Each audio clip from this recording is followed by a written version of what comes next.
પ્રગટ થયા એનું એમણે આમાં સંકલન કર્યું છે.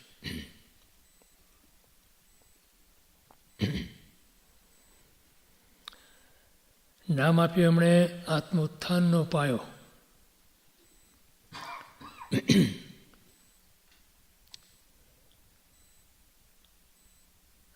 ઉત્થાન શબ્દ વાપરી અને એમણે જીવની અત્યારની વર્તમાન અવસ્થા અથવા વર્તમાન પરિસ્થિતિનો એમણે નિર્દેશ કર્યો છે કે સંસારી જીવ ઉત્થાન એટલે ઊંચા ઉઠવું. તો સંસારી જીવ કર્મના ભારથી નીચો પડ્યો છે.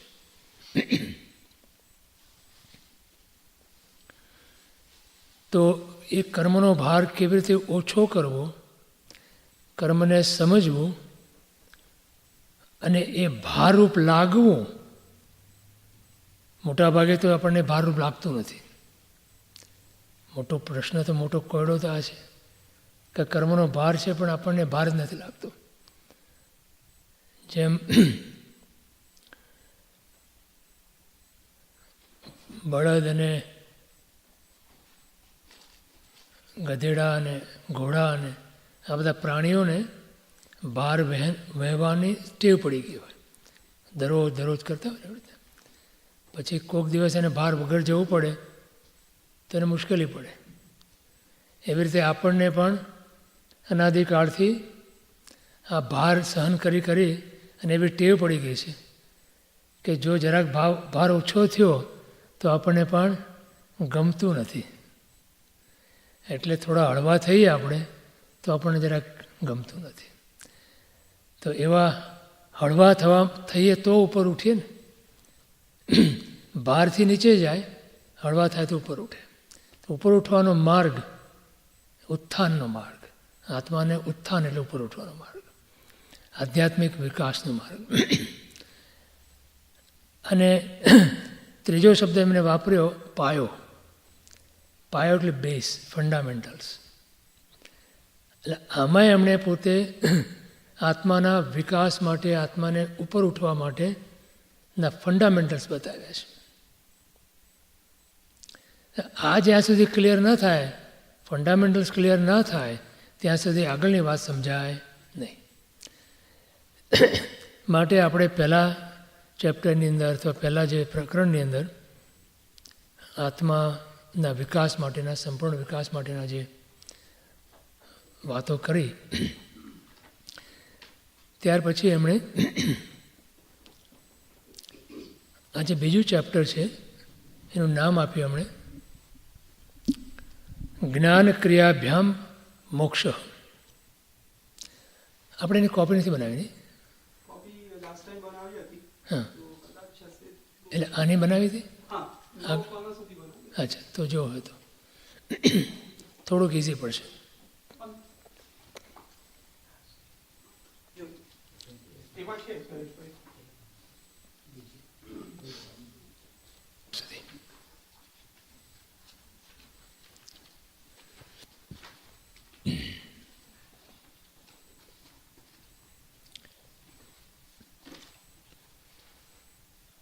કર્મના ભારથી સર્વથા જ્યારે મુક્ત થાય, એક પણ કર્મનો દરેકનો ભાર આત્મા પર ન રહે, ત્યારે એની પોતાની સહજ ગતિ ઉર્ધ્વ ગતિ છે.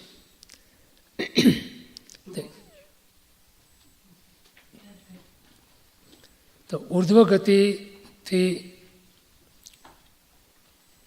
આ લોકનું સ્વરૂપ તો ખ્યાલ છે ને બધાને, પુરુષ આકારે લોક સ્વરૂપ. એમાં ઉપર 45 લાખ યોજનની સિદ્ધશિલા અને એના ઉપર લોકાગ્ર, લોકનો અગ્રભાગ.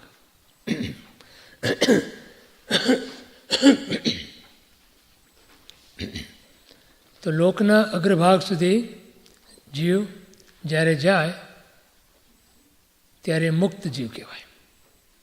આપણે એમ કહીએ કે સિદ્ધશિલા ઉપર સિદ્ધ જીવો બિરાજમાન છે. ખરેખર સિદ્ધ શિલા ઉપર નથી, લોકના અગ્રભાગે જઈને જીવ અટકી જાય. કારણ ત્યાં સુધી ધર્માસ્તિકાય હોય. ધર્માસ્તિકાય ન હોય જ્યાં અલોક આકાશમાં, ત્યાં ગતિ ના હોય. તો ગતિ માત્ર ધર્માસ્તિકાય સુધી જ હોય. અધર્માસ્તિકાય અને ધર્માસ્તિકાયના કારણે લોકના બે ભાગ પડ્યા. બરાબર છે નહીં? લોકના બે ભાગ પડ્યા, એક અલોક અને એક લોક. તો અલોક એટલે આકાશનો એ ભાગ કે જ્યાં એના સિવાયનું બીજું, આકાશ સિવાયનું બીજું કોઈ દ્રવ્ય નથી. એટલે ધર્માસ્તિકાય અધર્માસ્તિકાના અભાવને કારણે ત્યાં ગતિ પણ નથી અને સ્થિતિ પણ નથી. તો જ્યારે જીવ પોતે ગતિશીલ હોવાને કારણે અને એનો પોતાનો સ્વભાવ, મૂળ સ્વભાવ સ્વાભાવિક રીતે ઉર્ધ્વગતિ છે અને જળની સ્વાભાવિક ગતિ અધોગતિ છે. એટલે જળ હંમેશા નીચે જાય અને જીવ હંમેશા ઉપર જાય. તો જીવ નીચે કેમ જાય છે? તો એ કર્મરૂપી જળના ભારથી આત્મા પર જ્યારે કર્મનો ભાર લાગે અથવા હોય ત્યારે નીચો જાય. તો જેમ જેમ એના કર્મ ઓછા થતા જાય તેમ તેમ એ ઉપર ઉઠતો જાય. એટલે શાસ્ત્રકારો તુમડાનો દાખલો આપે છે. એક તુમડું હોય, તુમડું ખ્યાલ છે ને? આપણે અહીંયા શું એને તમે હેલોવીનની અંદર શું પમ્પકિન નથી હોતું મોટું, એ સુકાઈ જાય ને જ્યારે, તો એને તુમડું કહેવાય. એના પર માટીનો લેપ કર્યો હોય, માટીનો, અને પછી એને સુકાઈ જાય માટી એટલે ભારે થઈ જાય ને, પછી એને પાણીમાં મૂકો, પાણીના કોઈ કન્ટેનરમાં, તો ડૂબી જાય. એવી રીતે કર્મના ભારથી આત્મા ડૂબેલો છે સંસારમાં. સંસાર સાગર કહીએ છીએ ને આપણે, સંસારને સાગરની ઉપમા આપીએ છીએ. તો જેમ પાણીની અંદર તુમડું ડૂબી જાય માટીના લેપવાળું, એવી રીતે સંસાર સાગરની અંદર આત્મા કર્મના લેપથી ભારે થયેલું ડૂબી ગયો છે. હવે એના ઉપરથી જેમ જેમ માટીનું પડ ખસતું જાય, ઓગળતું જાય, તેમ તેમ એ તુમડું ઉપર આવતું જાય. પછી જ્યારે સર્વથા માટીનું પડ એના ઉપરથી ખસી જાય અને ત્યારે તુમડું ઉપર તરે. તો તુમડાનો મૂળ આપણે વિચારીએ તો સ્વભાવ ઉર્ધ્વગતિ કીધી. એવી રીતે જીવનો પણ મૂળ સ્વભાવ ઉર્ધ્વગતિ છે, પણ કર્મના ભારથી સંસારમાં ડૂબેલો. તો જેમ જેમ કર્મ એનાથી અલગ થતા જાય, એનો ભાર ઓછો થતો જાય, એમ એમ એ ઉપર આવતો જાય. એને મોક્ષ કીધો. મોક્ષ એટલે મુક્તિ, મુકાવવું. શેનાથી મુકાવવું? તો કે કર્મથી મુકાવવું. તો સંપૂર્ણપણે કર્મથી મુકાય એને મોક્ષ કીધો. અને મોક્ષની બીજી વ્યાખ્યા કરી, મોક્ષ કહ્યો નિજ શુદ્ધતા.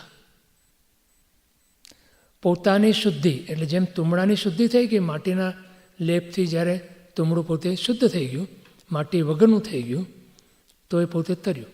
એવી રીતે આપણે પણ કર્મના લેપથી મુક્ત થઈએ તો આપણે પણ તરીએ, આપણે પણ મુક્તિ થઈ જાય અને આપણે પણ લોકાગ્રે જઈને વસીએ. હવે એ મુક્તિમાં શું, why do we want to be free? શું કામ મુક્ત થવું છે? એ પ્રયોજન તો હોવું જોઈએ ને, નહીં તો શું કામ આપણે મહેનત કરીએ? મુક્ત શું કામ થવું છે? આપણે પહેલાં એ નક્કી કરવું પડે. પછી મુક્ત થવું છે કે નહીં એ નક્કી કરવું પડે, અને પછી એનો માર્ગ આપણે શોધીએ ને. પહેલાં ધ્યેય નક્કી કરીએ, પહેલાં એની જરૂરિયાત નક્કી કરીએ. આપણને એ નેસેસરી છે, જરૂરી છે, લાગે છે એવું, તો આપણે આગળ વધીએ. નહીં તો બીજી વાત કરીએ.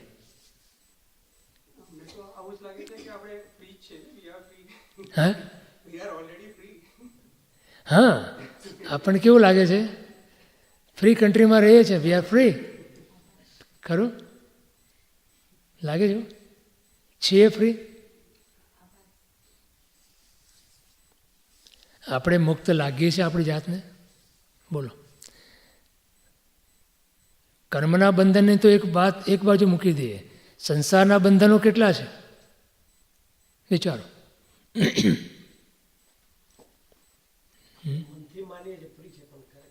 બોલો. તમે તમારા ભાઈઓ હોય તો પોતાની પત્નીના મરજી વગર કોઈ વસ્તુ કરી શકો છો? માને ખરા હો ભાઈઓ.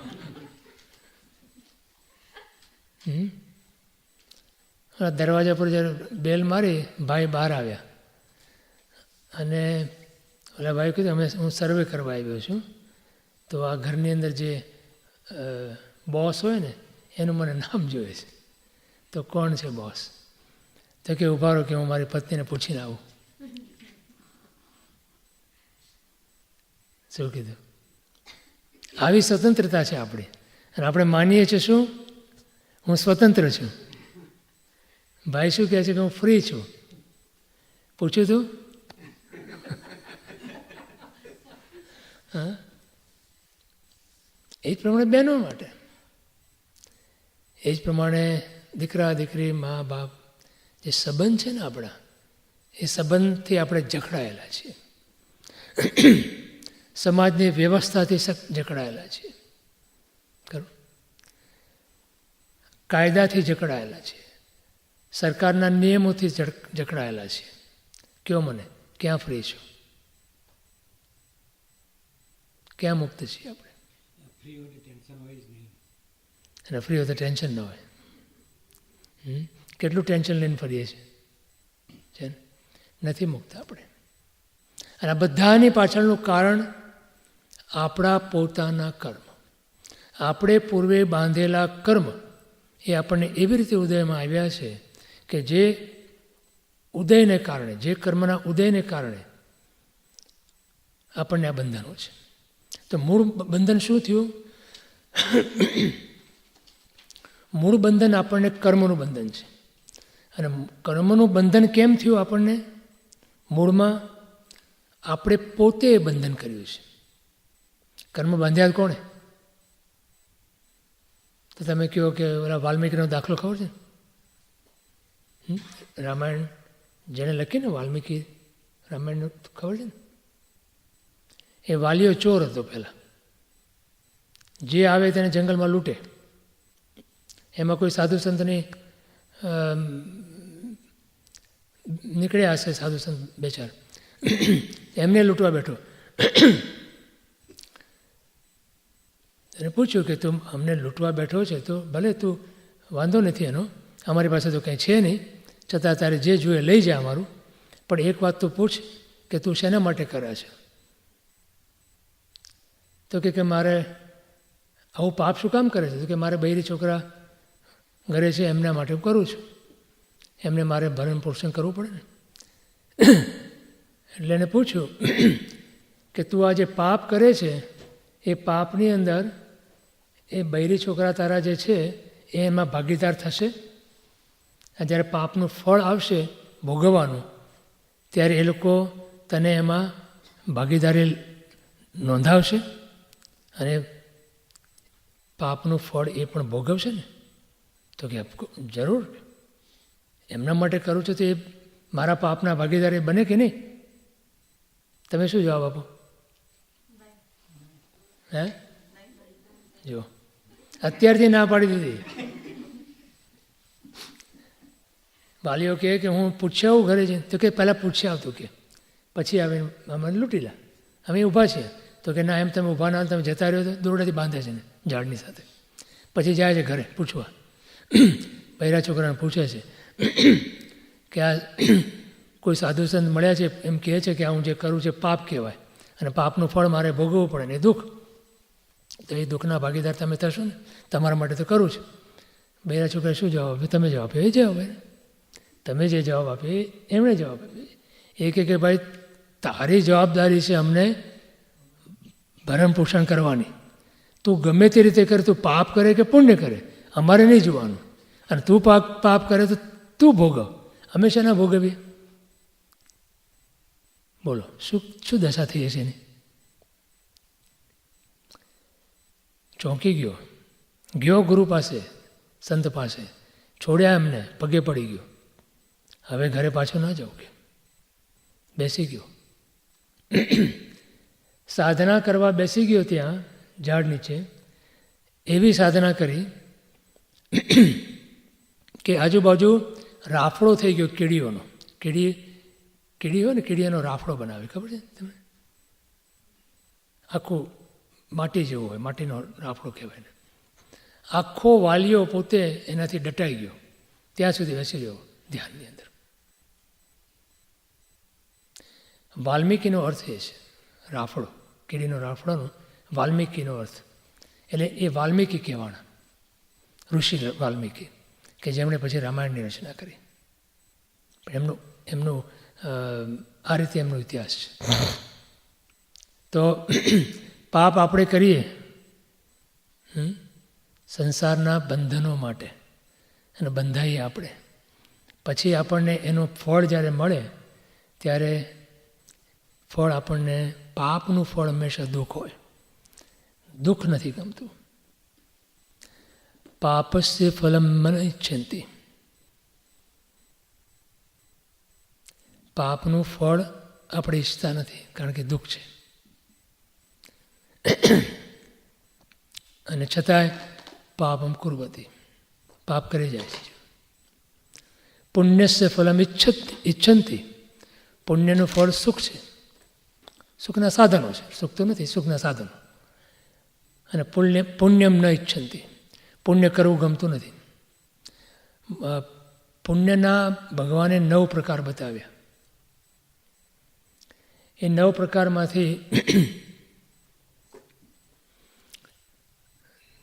કેટલા આપણે કરીએ દરરોજ 24 કલાકમાં? કયો? જે પુણ્યના પ્રતાપે આપણને આ મળ્યું છે, એ પુણ્ય આપણે કેટલું કરીએ છીએ? આ મળ્યું છે, ગમે છે ને? મનુષ્ય ભાવ મળ્યો છે, લાંબુ આયુષ્ય, આરોગ્ય, સ્વસ્થતા, ધન સંપત્તિ, પરિવાર વગેરે, આ બધું આપણને મળ્યું છે, એ આપણને પુણ્યથી મળ્યું છે. આપણે શું માનીએ છીએ? કે મેં મહેનત કરી માટે મને મળ્યું છે. ખરું?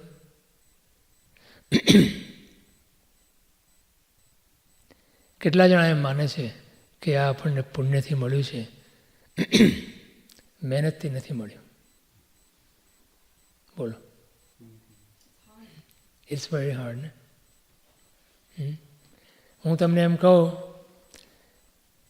કે તમને મહેનત જે તમે કરો છો જેને મેળવવા માટેની, એટલે પર પદાર્થ, એમાં તમે જે કંઈ અત્યાર સુધી મેળવ્યું, ધન સંપત્તિ, પરિવાર વગેરે, બધું પર છે. તમારાથી તો પર છે. પર પદાર્થની પ્રાપ્તિની અંદર તમે જે અત્યારે વર્તમાનની અંદર મહેનત કરો ને, વર્તમાન પુરુષાર્થ કરો ને તમે, એ માત્ર નિમિત્ત હોય છે.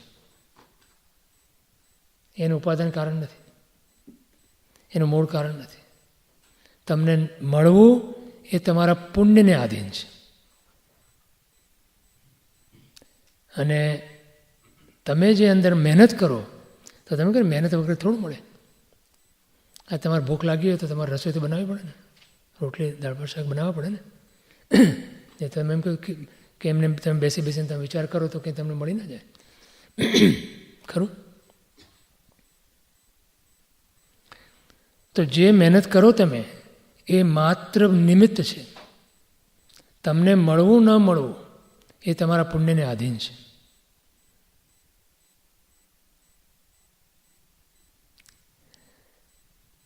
તમે એવા કેટલાય જણા જોયા હશે કે સવારથી સાંજ સુધી પરસેવો પાડતા હોય છે, ખૂબ મહેનત કરતા હોય છે, અને સાંજ પડે એને માંડ બિચારો રોટલા ભેગો થાય, કદાચ ન પણ મળે એને. એટલું જોયા છે ને.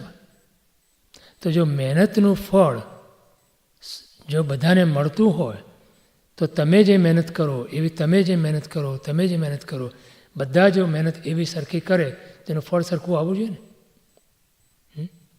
1 અને 1 બેનો સરવાળો કરીએ તો 2 થાય ને.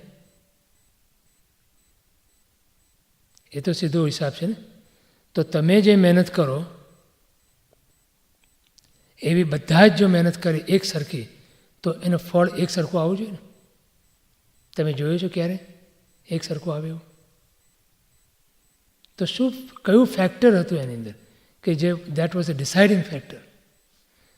કોન્ટ્રીબ્યુટિંગ ફેક્ટર જુદું હોય, ડિસાઇડિંગ ફેક્ટર જુદું હોય. તમે જે પુરુષાર્થ કરો, તમે જે પ્રયત્ન કરો, તમે જે મહેનત કરો, that's A કોન્ટ્રીબ્યુટિંગ factor. Deciding factor કયું થયું? મળવું ન મળવું એનું ડિસિઝન અથવા ડિસાઇડિંગ વસ્તુ શું બની? તો કે તમારું પૂર્વે પુણ્ય બાંધેલું એ ઉદયમાં આવ્યું હોય તો that is a deciding factor. સમજાય છે એટલું? હવે હા,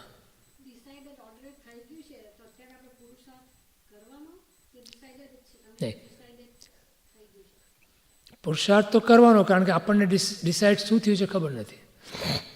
પણ એટલી ખબર છે ને કે એકની અંદર એક ઉમેરીએ તો બે થાય.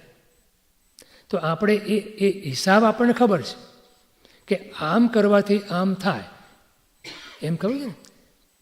આપણે સ્કૂલમાં કે કોલેજમાં હોઈએ ને તો પરીક્ષા આવે ને એટલે આપણને પાસ થઈશું કે નપાસ થઈશું એ જમાનામાં એવું હતું. અત્યારે તો એવું કંઈ છે નહીં. તો ઘણા લોકો જ્યોતિષને બતાવવા જાય ને કે હું પાસ થઈશ કે ન પાસ થઈશ. તો જ્યોતિષ શું કે પહેલાં તો 5 મિનિટ સુધી જોઈ રહેનો હાથ. ના, એમ ના કે એ કે બેટા મહેનત કરીશ તો તું પાસ થઈશ. શું કે? તો એમ ખબર છે ને કે મહેનત કરીએ એટલે ભણીએ તો પાસ થવાય, મહેનત કરીએ તો પાસ થવાય, એટલી ખબર છે ને. હવે પાસ થવાય કે ન થવાય એ તમારા પોતાના પુણ્યના આધીન છે. પણ હા હા હા, જો આપણામાં એવો એક ઉક્તિ છે અથવા તો આપણે માનીએ છીએ એવું કે જેવો કર્મ કર્યું એવું ભોગવવું પડે. બરાબર? એવું છે ને? એવું સર્વથા નથી, એકાંત નથી એમાં. આ જે વાત છે ને જે ડિસાઇડ જે છે, હા, ક્રમબદ્ધ પર્યાય છે, એ નિયમ છે, સિદ્ધાંત છે. સર્વજ્ઞના જ્ઞાનની અંદર જે પ્રમાણે જે દ્રવ્યની જે પર્યાય કે જે અવસ્થા નિશ્ચિત છે તે જણાય છે એમને, અને એ જ પ્રમાણે બને છે. પણ સાથે સાથે એની અંદર બીજું સમજવાનું કે કોઈ પણ કાર્ય એક કારણથી નથી બનતું. એની અંદર 5 કારણો હોય અને 5 કારણો એક સાથે રહેલા હોય. એને સમવાય કારણો કહેવાય. સમવાય એટલે શું? એક સાથે રહેલા કારણો, અને એની પ્રધાનતા અને ગૌણતા હોય, મુખ્યતા ગૌણતા હોઈ શકે કારણોની, પણ કારણો 5 એમાં હોય. તો તમને યાદ હોય તો અગાઉ આપણે એક દાખલો આપ્યો હતો. તમે દૂધમાંથી દહીં બનાવો ને એનો દાખલો આપ્યો તમને. તો દૂધમાંથી દહીં બનાવવા માટે તમારે જે પ્રયોગ કરવો પડે, એનો જે પુરુષાર્થ કરવો પડે, એ નિમિત્ત છે. દૂધનો સ્વભાવ દહીં બનવાનો હોય તો દહીં બને, એટલે પહેલો સ્વભાવ આવ્યો. પછી એનો કાળ આવે કે આટલો કાળ લાગશે. તમે રાત મૂકી રાખો રાતભર તો સવારે તમને દહીં મળે, તો કાળ આવ્યો. પછી એની નિયતિ આવે. નિયતિ એટલે બનવાનું હોય તો બને. હવે દૂધમાંથી દહીં બનવાનું હોય તો બને, અને સવારે ન બનવાનું હોય તો ન પણ બને. હા હા, બને પણ ખરા ને ન પણ બને, એવું ખરું ને? હા, દૂધમાં એક સ્વભાવ છે દહીં બનવાનો, પણ બંને પણ ખરા ન પણ બને. સવારે તમે ક્યારેક જુઓ તો દૂધ ફોદા હોય, દહીં બન્યું જ ના હોય, એવું બને એ નિયતિ કહેવાય. અથવા એને બીજું નામ ભવિતવ્યતા પણ છે. ખરું?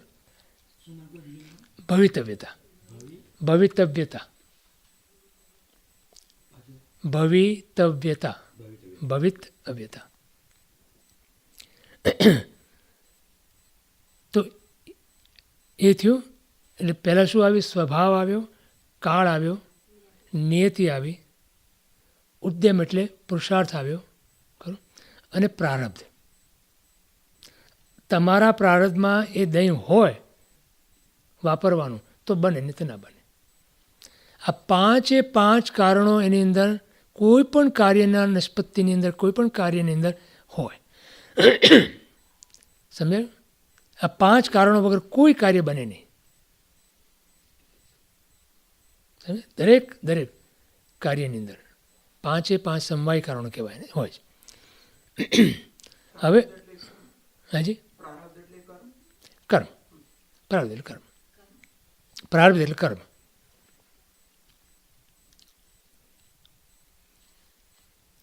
સમજાણું?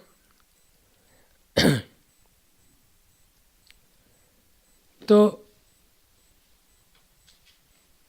પુરુષાર્થ બે પ્રકારના હોય. એક સ્વ પ્રત્યય અને એક પર પ્રત્યય. એક સ્વમાં પુરુષાર્થ તમે કરો, પોતાના આત્માની અંદર પુરુષાર્થ કરો, આત્મા માટેનો પુરુષાર્થ કરો, આત્મા વિશેનો પુરુષાર્થ કરો, અને બીજો પર માટેનો પુરુષાર્થ. મોટા ભાગે આપણો પુરુષાર્થ, સંસારી જીવોનો પુરુષાર્થ પર માટે હોય છે. હવે આ સમજવા જેવું, સમજવું વધારે. સ્વની અંદર કરેલો જે પુરુષાર્થ, વર્તમાનનો પુરુષાર્થ, એ જેટલા પ્રમાણમાં પુરુષાર્થ કર્યો હોય તેટલા પ્રમાણમાં કાર્યકારી બને. એમાં પ્રારબ્ધ જે છે એ નિમિત્ત બને.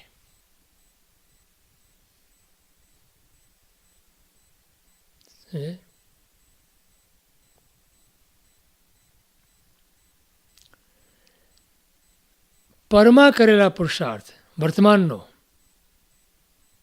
એ નિમિત્ત છે, અને એમાં પ્રારબ્ધ એ ઉપાદાન કારણ બને છે. મળે કે ન મળે, આટલું પર અને સ્વનો પુરુષાર્થમાં આટલો ફરક છે.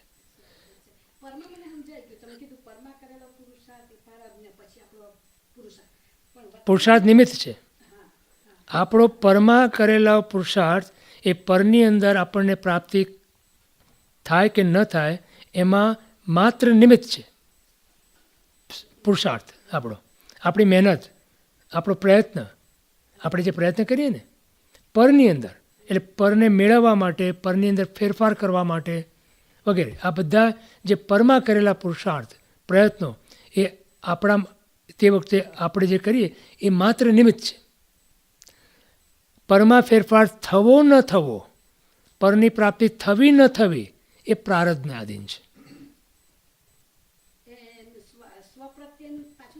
અને સ્વની અંદર કરેલો પુરુષાર્થ, સ્વમાં એટલે આત્મા માટે કરેલો જે પુરુષાર્થ, ના ના ના, એ નિમિત્ત નથી, એ ઉપાદાન છે. વર્તમાન it's a deciding factor and contributing factor. પણ એની અંદર આપણને મળવું ન મળવું એ આપણા પ્રારબ્ધ ઉપર આધાર છે. ખરું? ત્યાં ક્રમબદ્ધ પર્યાય આવે. જો હું સમજાવું તમને. ક્રમબદ્ધ, હાજી, 100% પ્રોફિટ. કારણ કે સ્વમાં કરેલો પુરુષાર્થ, હવે જો એક ક્રમબદ્ધ પર્યાયનું એક રહસ્ય શું છે કે જ્યારે તમને સ્વમાં પુરુષાર્થ કરવાની રુચિ પ્રગટ થાય ને ત્યારે સમજી લેવું કે તમને એનું પરિણામ આવવાનું છે. That's the reason why it is contributing factor as well as deciding factor. સમજાય છે? ભવિતવ્યતા જે છે ને એ ભવિતવ્યતા પ્રમાણે અથવા ક્રમબદ્ધ પર્યાય પ્રમાણે તમારો પુરુષાર્થ પડે છે. સિદ્ધાંત આ છે. જો જે જીવને એમ થાય ને કે ભગવાને માને છે, એ જીવ ભગવાનની સર્વજ્ઞતામાં માને છે, પણ શું કહે છે કે ભગવાને મારું જે જોયું હશે એ થશે. ભગવાને મારો જ્યારે બી મોક્ષ જોયો હશે ત્યારે મારો મોક્ષ થશે. મારું કલ્યાણ જ્યારે ભગવાને જોયું હશે ત્યારે થશે અને ત્યારે મારો પુરુષાર્થ ઉપડશે. અત્યારે મારે ચિંતા કરવાની જરૂર નથી. આ કોણ બોલે?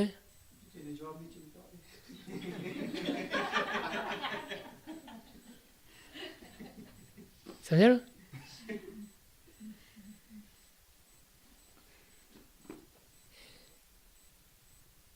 એક ટકો પણ એ પુરુષાર્થ પોતાના આત્મામાં કે સ્વમાં લગાડશે નહીં.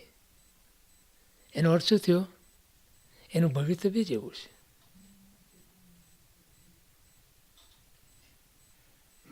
સમજાય છે? હા, એ ના કરે જ નહીં.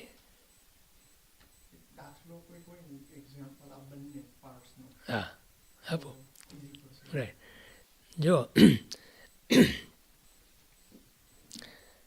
જોબની વાત કરીને ભાઈ, આજે કોઈને જોબ ના હોય, કોઈ જોબ ચાલી ગયો હોય, અને અમેરિકામાં તે બહુ થાય છે. હા, અમે ઇંગ્લેન્ડમાં હતા ને ત્યાં કોઈ દિવસ આ ના બને. તમારી જોબ એક વખત તમે રીતે સિક્યોર.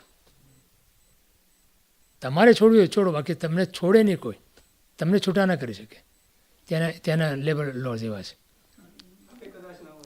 હે હે હવે કદાચ ફેરફાર થયો ખબર નથી, બાકી એ જમાનામાં તેવું જ હતું. હવે નથી એવું. હવે તો આપી દે. હાજી. તો જેનો જોબ છૂટી ગયો હોય એને નવો જોબ જોઈતો હોય તો રેઝ્યુમે મોકલ્યા કરે. ખરું? હવે મને કહો કે તમારે કેમ એક કરતાં વધારે રેઝ્યુમે મોકલવા પડે છે?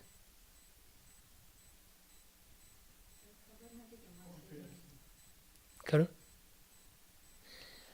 પરની અંદર કરેલો આ પુરુષાર્થ મળે કે ન મળે, પ્રારબ્ધ આધાર છે. તમારા નસીબ, આપણે શું નસીબમાં હતું મળ્યું, મારા પ્રારબ્ધમાં હતું મળ્યું.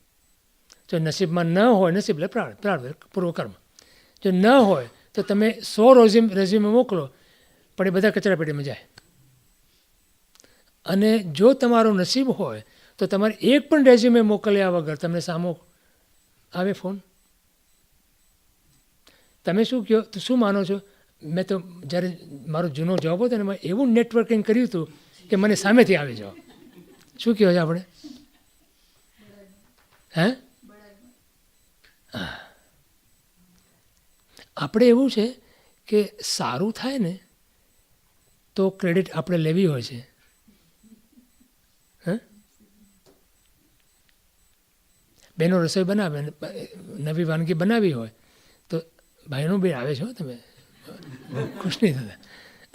જો બરાબર થઈ ગઈ તો શું માને?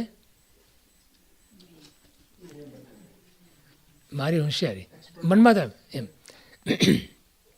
અને ભાઈઓ પણ જરાક ઓફિસમાં કંઈક સરખું કરીને આવ્યા હોય ને, બોસને રાજી કરીને આવ્યા હોય ને, તો શું માને?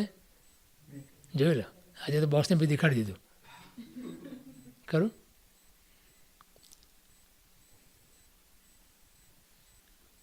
કેટલી વાર આપણે માનીએ છીએ કે એ બનવાનું તો માટે બન્યું, નથી માની શકતા. ખરું? હવે માનો કે તમે કોઈ નવી વાનગી બનાવવા ગયા અને ન બની સરખી, તો તમે શું કહેવાના? જો મેં તો બધું બરોબર કર્યું, પણ લોટમાં કંઈક ગરબડ હતી, ઇન્ગ્રેડિયન્ટમાં કંઈક ગરબડ હતી, અથવા જેણે મને આ રેસીપી આપી હતી ને એમાં એણે કંઈક ભૂલ કરી છે. ખ્યાલ શું? આપણે ફેલ જઈએ ને, આપણે ન તો પણ આપણે મેં તો બધું બરોબર કર્યું હતું, તો ક્રેડિટ તો આપણે જ લઈએ છીએ. કરીએ ને?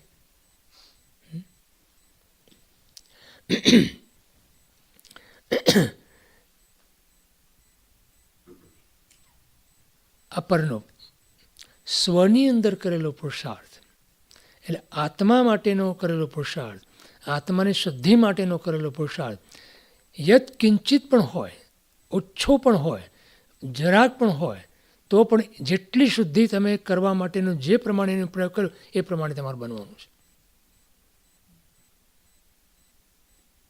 જો તમે સમોસા બનાવો હોય તમારે, તો એની તમારી અમુક એના ઇન્ગ્રેડિયન્ટ્સ હોય, રાઈટ? પછી એની પદ્ધતિ હોય. તો તમે બરાબર એના જે ઇન્ગ્રેડિયન્ટ્સ હોય, હમણાં અમે સમોસાનો દાખલો આપીએ છીએ, બરાબર તમારા ઇન્ગ્રેડિયન્ટ્સ એના બરાબર હોય, પછી એની બરાબર તમે પદ્ધતિ તમે એની જે પ્રમાણે લોકોએ કીધું હોય એ પ્રમાણે કરો, તો સમોસા બને કે નહીં? બને ને? નહીં, લગભગ તો બને ને? બને જ, બનવા જોઈએ. એટલે એનો અર્થ શું થયો કે જો તમારી પાસે સાધન યોગ્ય હોય અને સાધના એટલે પદ્ધતિ યોગ્ય, આ ઇન્ગ્રીડિયન્ટ્સ એટલે સાધન અને પદ્ધતિ એટલે સાધના, ખ્યાલ? તો સાધક અને આપણે સાધક છીએ, સાધન બરાબર છે, સાધના એટલે પદ્ધતિ બરાબર છે, તો સાધ્ય જે છે આપણું એ આપણને સિદ્ધ થાય કે નહીં? દાખલો સમોસાનો દાખલો આપ્યો તમે, તે સમોસાની બધી વસ્તુ તમારી જે છે તમે કરી અને પદ્ધતિ તમારી કરી તો તમારા સમોસા બન્યા. હવે સમોસા બનાવવા જાઓ ને તમે લાડુ થોડો બની જાય? હા, ન બને ને? કે બને? ન બને ને? તો એવી રીતે આત્માના પુરુષાર્થ માટે સાધનો જે છે તે અને સાધના પદ્ધતિ જો યોગ્ય હોય, યથાર્થ હોય, સાચી હોય, તો સાધ્યની સિદ્ધિ થાય ને થાય. પ્રારબ્ધ ક્યાં આવે? ત્યાં નિમિત્તરૂપ પ્રારબ્ધ છે. ક્યાં આવે? કે તમને એ સાધનો પ્રત્યેની રુચિ અને વિશ્વાસ, સાધના પદ્ધતિ પ્રત્યેની રુચિ અને વિશ્વાસ અને સાધ્ય મેળવવાની જિજ્ઞાસા, આ તમને પ્રારબ્ધથી આવે છે. એટલે ભવિતવ્યતા, નિયતિ. ખ્યાલ આવે છે હું શું કહું છું? ત્યાં ક્રમબદ્ધ પર્યાય આવે. તો કે ભગવાને જે પ્રમાણે જોયું છે પ્રમાણે, તો મને જ્યારે રુચિ થાય મારા આત્માના કલ્યાણ માટેની, તો મારા આત્માનું કલ્યાણ અવશ્ય થાય. ખ્યાલ આવે? જો દેવચંદ્રજી મહારાજ સાહેબ એમના એક સ્તવનમાં એમ કહે છે કે રુચિ અનુયાયી વીર્ય ચરણ ધારા સદ્દહે. જેવી આપણી રુચિ હોય એવી આપણી પુરુષાર્થની ધારા વહે છે. એટલે કે જ્યાં આપણી રુચિ હોય ત્યાં આપણો પુરુષાર્થ લાગે છે. રુચિ અનુયાયી વીર્ય ચરણ ધારા સદ્દહે. એટલે કે જેવી રુચિ એવો આપણો પુરુષાર્થ. બોલો, તમને મૂવી જોવું ગમતું હોય કે તમને કોઈ ગેમ જોવી ગમતી હોય, તો તમારી રુચિ છે એમાં, હા, તો તમારો કેટલો પુરુષાર્થ એમાં ઉપડે કયો? ક્યારે કંટાળો આવે તમને? ઊંઘ આવે? થાક લાગે? આઈ રેસ્ટ માય કેસ.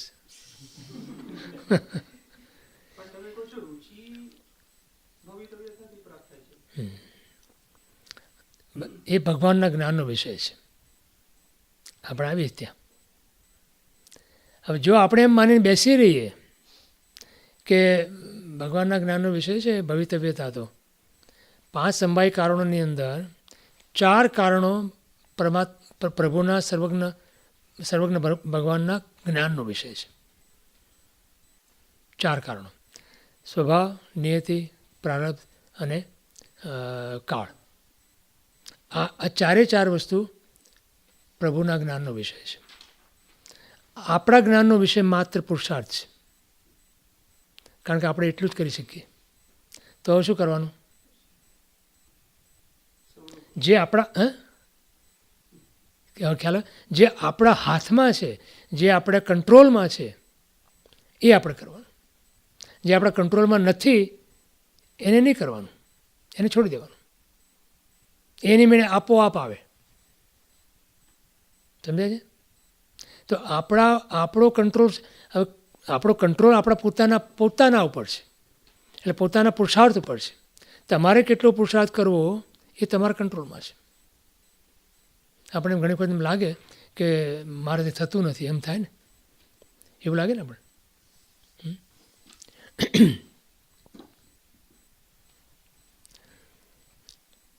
હમણાં અમારે એક આજ સવારે જે ભાઈનો ફોન હતો ને, મહેન્દ્રભાઈનો ફોન ન હતો, અમારે ત્યાં સત્સંગી છે, અમારે ત્યાં અમારી બાજુમાં જ રહે છે.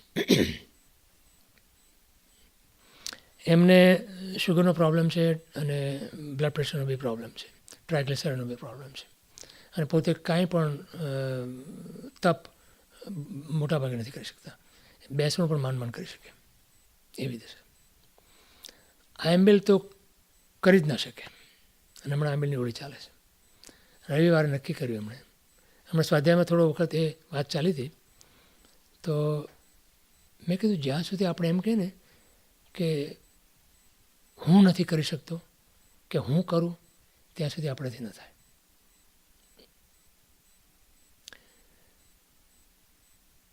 આપણી પોતાની તાકાત નથી કરવાની.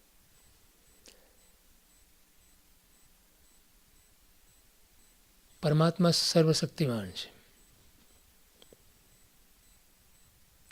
પોતાની જાતને પરમાત્માને સોંપી દેવી અને કહેવું. આપણે તપ કરતા હોઈએ તો કોઈ આપણને શાતા પૂછે તો આપણે શું કહીએ છીએ? દેવ ગુરુ પસાય. હવે એમ બોલીએ તો છીએ, અંદરથી શું કહીએ છીએ? અરે ભૂખ્યો હું રહ્યો છું. એમાં દેવગુરુની પસાઈ ક્યાં આવી? ખરું? મેં કીધું એમ નહીં, ખરેખર તમે અંદરથી લઈ આવો ભાવ કે આ પરમાત્મા અને સદગુરુની કૃપાથી જ મારાથી થાય છે, એ વગર મારાથી થાય નહીં. એટલે તમારા જીવનમાં કેન્દ્રની અંદર જે તમે છો એને બદલે એક કેન્દ્રને તોડી અને પરમાત્માને ત્યાં મૂકો, સદગુરુને ત્યાં મૂકો, અને પછી જુઓ. તો રવિવારે પહેલો દિવસ હતો ને આંબેલનો, તો મને કહે કે તમે મને પચખાણ આપો આંબેલનો પચખાણ આપ્યો અને ખૂબ અનુમોદના કરી.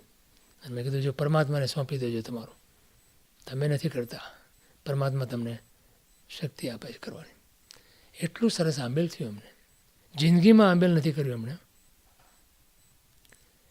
સોમવારે બીજું આંબેલની પચખાણ લીધું. આજે 7મું આંબેલ છે એમનું.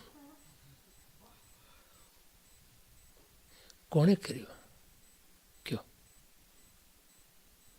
ખ્યાલ આવે છે?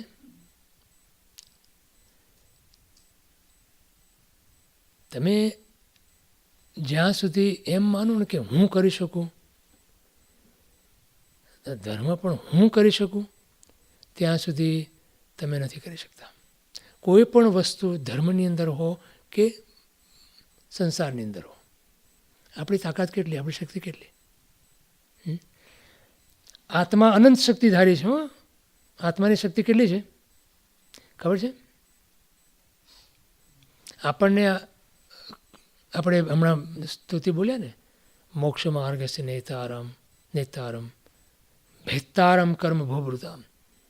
કર્મના પહાડના ચોરા કરી નાખ્યા આપણે, ભગવાનને આપણે કહીએ છીએ. શું કહીએ છીએ? હવે આપણને થોડાક પણ કર્મોને ખપાવવા હોય તો કેટલું નાકે દમ આવી જાય છે. કયો કર્મની નિર્જરા કેવી રીતે થાય? કર્મની નિર્જરા કેવી રીતે થાય? નવતત્વમાં ભણી ગયા ને આપણે, નિર્જરાના 12 પ્રકાર બતાવ્યા. 12 પ્રકાર તપના. તપસા નિર્જરા. બરાબર? ખ્યાલ આવે છે હું શું કહું છું? તપસા નિર્જરા, તપથી નિર્જરા થાય, નિર્જરા. કર્મની નિર્જરા એટલે કર્મનું ખરી જવું, કર્મનું ઓછા થવું. તો 12 પ્રકારના તપમાંથી કેટલા પ્રકારના તપ આપણે કરી શકીએ છીએ? નામ બોલી જાઓ. ખબર છે બધાને? તપ 12 પ્રકારના, 6 બાહ્ય અને 6 આભ્યંતર. 6 બાહ્યમાં અનશન, ઉણોદરી, વૃત્તિ સંક્ષેપ, રસ પરિત્યાગ, કાયક્લેશ અને સંલિનતા. આ 6 બાહ્ય તપ. બરાબર? અનશન એટલે ઉપવાસ, સાંભેલ વગેરે. ઉણોદરી ઓછું ખાવું. વૃત્તિ સંક્ષેપ, દ્રવ્યનો સંક્ષેપ કરવો. રસ પરિત્યાગ એટલે વિજયનો ત્યાગ કરવો. કાય ક્લેશ, સ્થિરતા, સંલિનતા વગેરે. તમે ધ્યાનમાં બેસો ત્યારે, સામાયિકમાં બેસો ત્યારે. આમાંના કેટલા તપ આપણે કરી શકીએ છીએ? કેટલા કરીએ છીએ? કર્મની નિર્જરા કરવી છે ને. પછી આભ્યંતર તપ, પ્રાયશ્ચિત, વિનય, વ્યાવચ, સ્વાધ્યાય, ધ્યાન અને કાયોત્સર્ગ. આમાંથી કેટલા કરીએ છીએ આપણે? જો કર્મની નિર્જરા કરવું અઘરું છે ને, અઘરી છે ને. આમ જોવા જાવ તો અઘરી નથી હો, પણ આપણને અઘરી લાગે છે. એવા કર્મના ભૂકે ભૂક્કા પ્રભુએ ઉડાડી દીધા. ખરું?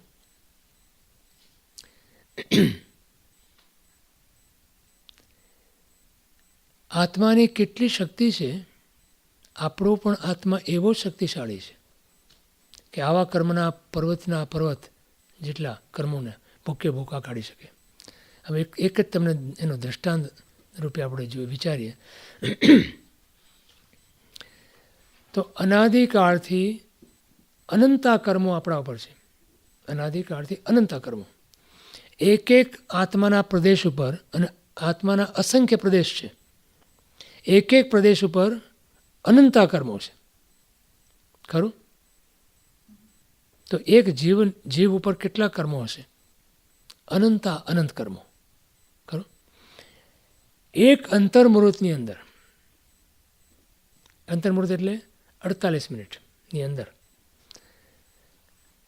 એક 48 મિનિટની અંદર આ અનાદિકાળના અનંત કર્મોનો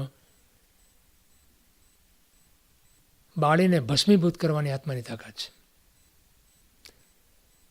જ્યારે કેવળ જ્ઞાન શપક્ષણી માંડે ને, કેવળ જ્ઞાન પહેલાં તો શપક્ષણીનો ધ્યાન છે, શુક્લ ધ્યાનની કક્ષા છે.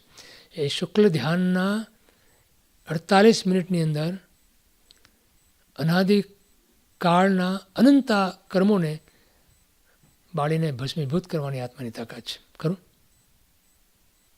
હવે એટલું જ નહીં, આ જગતમાં જીવો કેટલા?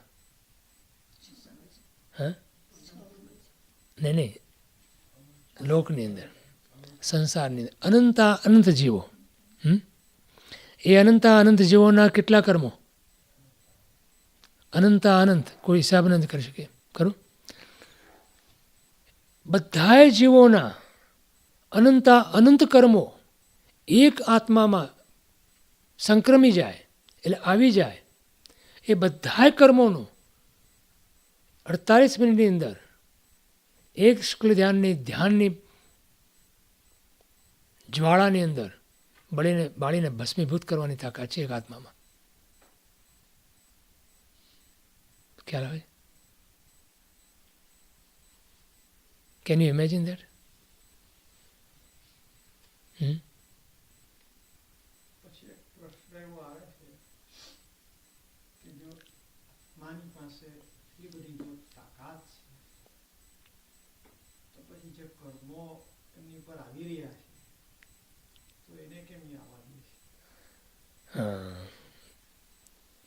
આજે નક્કી કરે, આજે તમે નક્કી કરો કે મારે કર્મોને આવવા નથી દેવા, તો તમે એને રોકી શકો છો.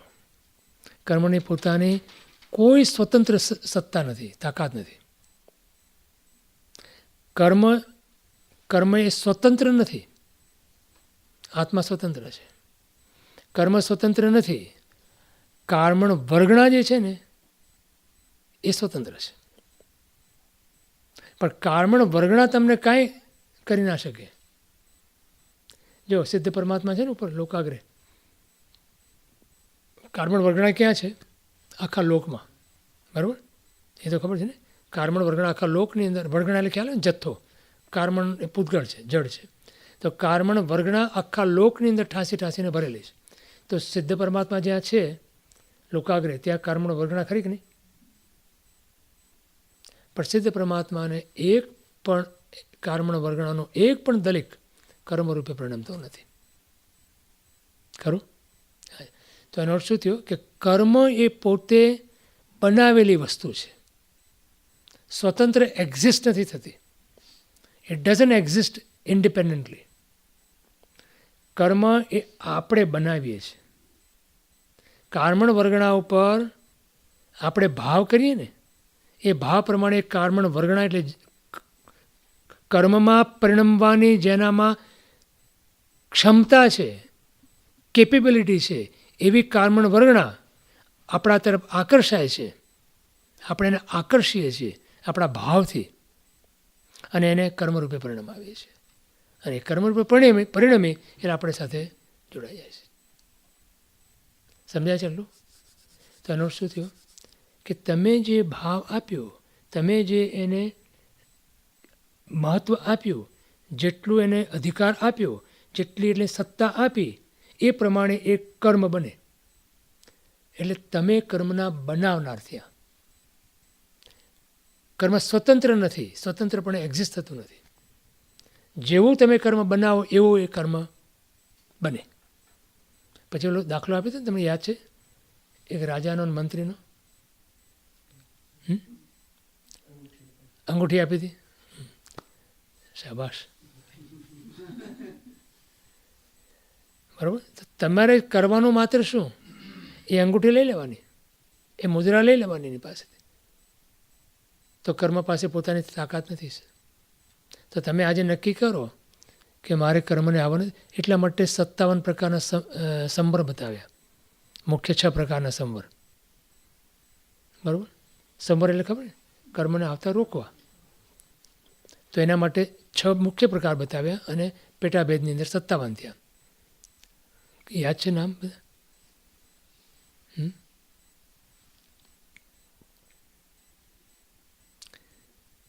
5 સમિતિ, 3 ગુપ્તિ, 10 યતિ ધર્મ, 12 ભાવના, 5 સામાયિક અથવા ચારિત્ર. આ બધા 57 પ્રકાર થાય એના. 57 પ્રકારના સંવર. તો આટલું તમે કરો તો તમે કર્મને આવતા રોકી શકો. સમજાય છે?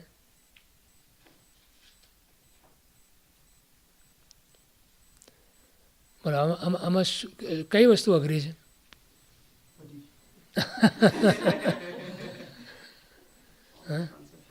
હા, કઈ અઘરી છે? કયો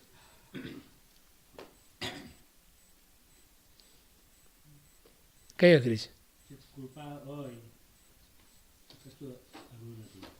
આનંદગંજી મહારાજ સાહેબ એક સ્તવનમાં ફરમાવે છે, દર્શન દુર્લભ સુલભ કૃપા થકી. સમ્યક દર્શન અથવા આત્મદર્શન, આત્મ સાક્ષાત્કાર દુર્લભ છે, પણ સુલભ એટલે સહેલું ક્યારે બને? કૃપા થકી. જ્યારે તમે એમ કહો, તમે એમણે કીધું કે અમારાથી થતું નથી, આ જ જવાબ તમને એના માટે સહેલું બનાવી દે. તમે જ્યારે એમ કહો કે મારાથી થતું નથી, તો સોંપી દો પરમાત્માને. એ ભક્તિ છે. જ્યારે તમારું કેન્દ્ર તૂટે ને, તમે તોડો તો તમે જોડો. પ્રીતિ દેવચંદ્ર મહારાજ સાહેબ કહે છે ને, પ્રીતિ અનંતી પર થકી જે તોડે તે જોડે એ પરમ પુરુષથી રાગતા.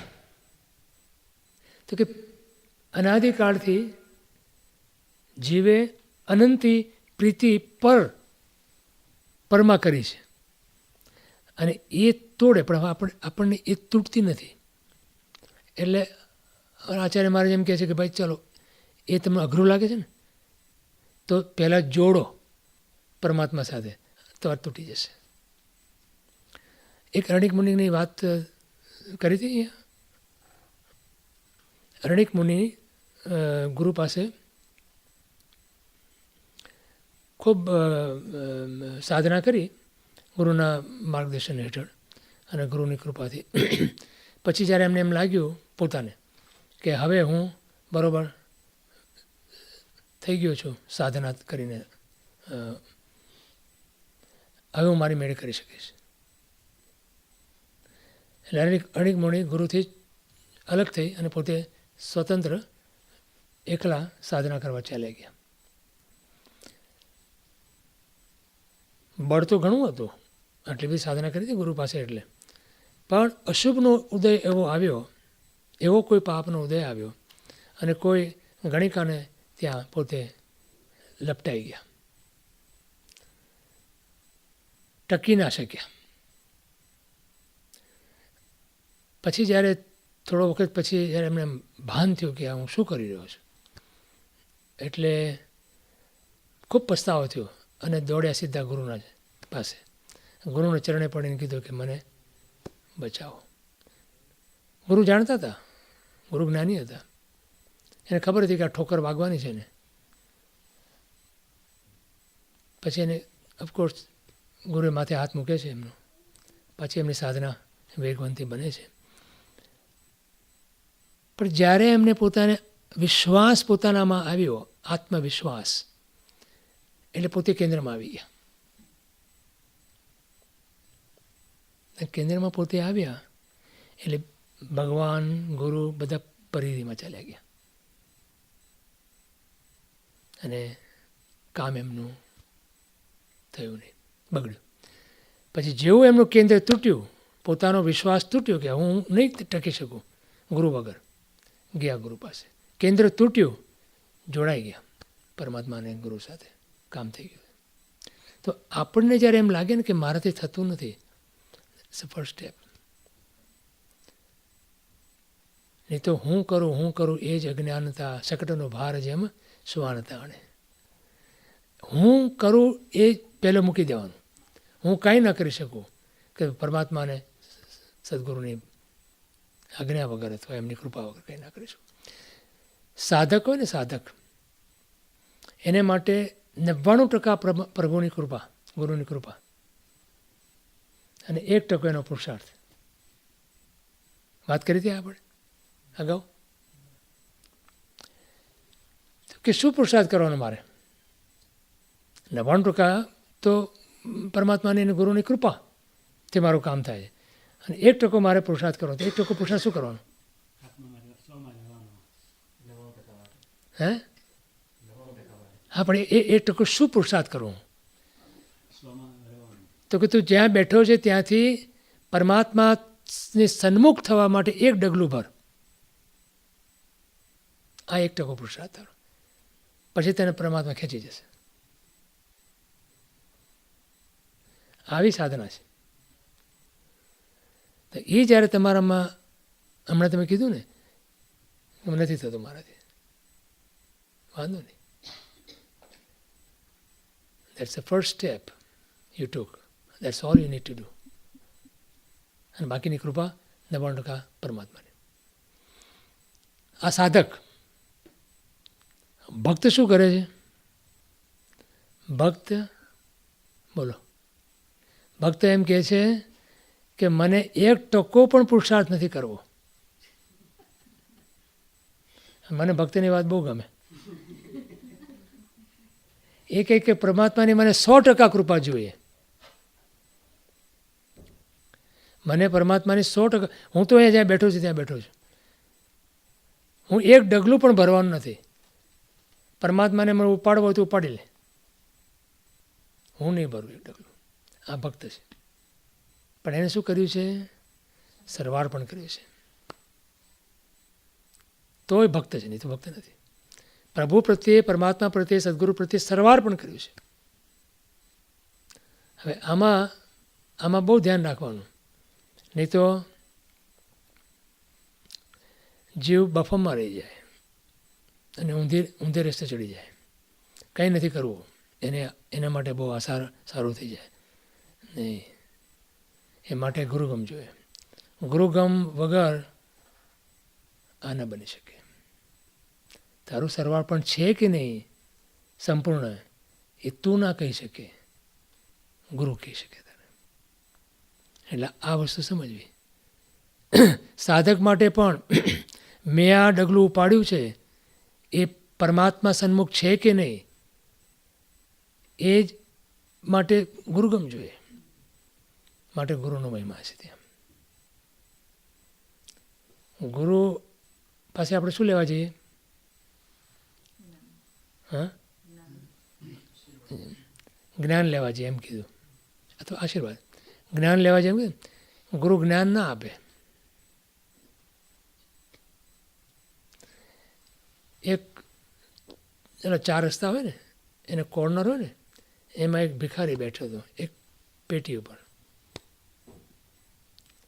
લાકડાની પેટી હતી, એના પર ભિખારી બેસીને વર્ષોથી ભીખ માંગ્યા કરે જતા આવતા, અને 25-30 વર્ષથી ભીખ માંગતો હશે. તો જે કોઈ આવે બધાને રિક્વેસ્ટ કરે કે માગે, કોઈ પૈસો આપ્યા કરે ને એમ તેમ એનું ચાલે. એમાં એક વ્યક્તિ ત્યાંથી અજાણી વ્યક્તિ નીકળે છે અને જુએ છે ને પછી કહે છે કે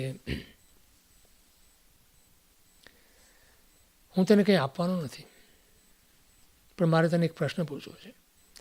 કેટલા વખતથી બેઠો છું તું અહીંયા? તો કે ઘણા વર્ષો થયા, 25-30 વર્ષથી બેઠો છું, ભીખ માંગુ છું. તો કે પેટી ઉપર બેઠો છે, એ પેટી ખોલીને તે જોઈશ કોઈ દિવસ કે એમાં શું છે? તે કે મારે શું પ્રયોજન છે? મારે તો બેસવા માટે જોઈએ, તો પેટી બેસવા માટે રાખી છે અને બેઠો છું અને ભીખ માંગુ છું. I don't have any purpose to look in to the box. તો કે ખોલ અને જો. એને જેવી પેટી ખોલી, આખી પેટી સોના મોરથી ભરેલી.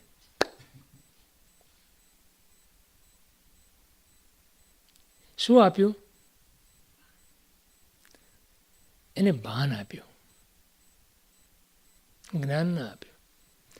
એને સોનામોર ના આપી, એને પૈસો ના આપ્યો, પાઈ ના આપી, પણ એને ભાન આપ્યું કે તારી પાસે આટલો ખજાનો છે.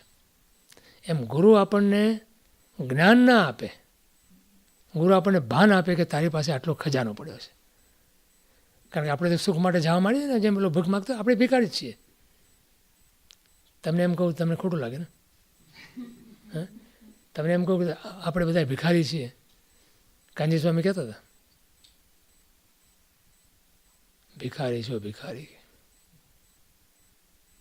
આટલી સંપત્તિ તમારી પાસે, આટલી સંપદા પડી છે, આટલું સુખ અંદર પડ્યું છે, આટલો આનંદ પડ્યો છે અંદર, અને તમે ક્યાં ભટકો છો? એટલે પૈસા માટે જેમ પેલો ભિખારી ભીખ માગતો તેમ આપણે ભીખ માગીએ છીએ. બોલો. પણ તમને જ્યારે એવું ભાન કરાવે કે તમારામાં જ આ પડ્યું છે, ખોલો. એ રીતે ગુરુ ભાન આપે આપણને કે તું કોણ છે. પણ ગુરુ મળવા એ પરમાત્માની કૃપા છે. પરમાત્માની કૃપા વગર ગુરુ ના મળે. અને ગુરુ મળ્યા પછી ગુરુ શું કામ કરે? ગુરુ આપણને પરમાત્માની ઓળખાણ કરાવે. બરાબર? સમજાય છે? અને પછી પરમાત્મા શું કરે? પછી આપણને આપણી ઓળખાણ કરાવે કે તું અને હું બે એક સરખા છીએ, એક જેવા છીએ. તું પરમાત્મા સ્વરૂપ છે. સમજાય છે? જો કલાપુરુષોની મારા સાહેબનું નામ સાંભળ્યું છે બધા? એમ કહેતા કે ભક્તિથી પરમાત્માની કૃપા મળે, વિનયથી ગુરુની કૃપા મળે, બુદ્ધિથી શાસ્ત્રની કૃપા મળે અને પ્રયત્નથી આત્મકૃપા મળે. ખરું? ભક્તિથી પરમાત્માની કૃપા, વિનયથી ગુરુ કૃપા અને બુદ્ધિથી શાસ્ત્ર કૃપા અને પ્રયત્નથી પોતાના પુરુષાર્થથી આત્મકૃપા. પછી બીજી રીતે લેવું હોય તો આપણા ઉપર સિદ્ધ પરમાત્માની કૃપા કઈ?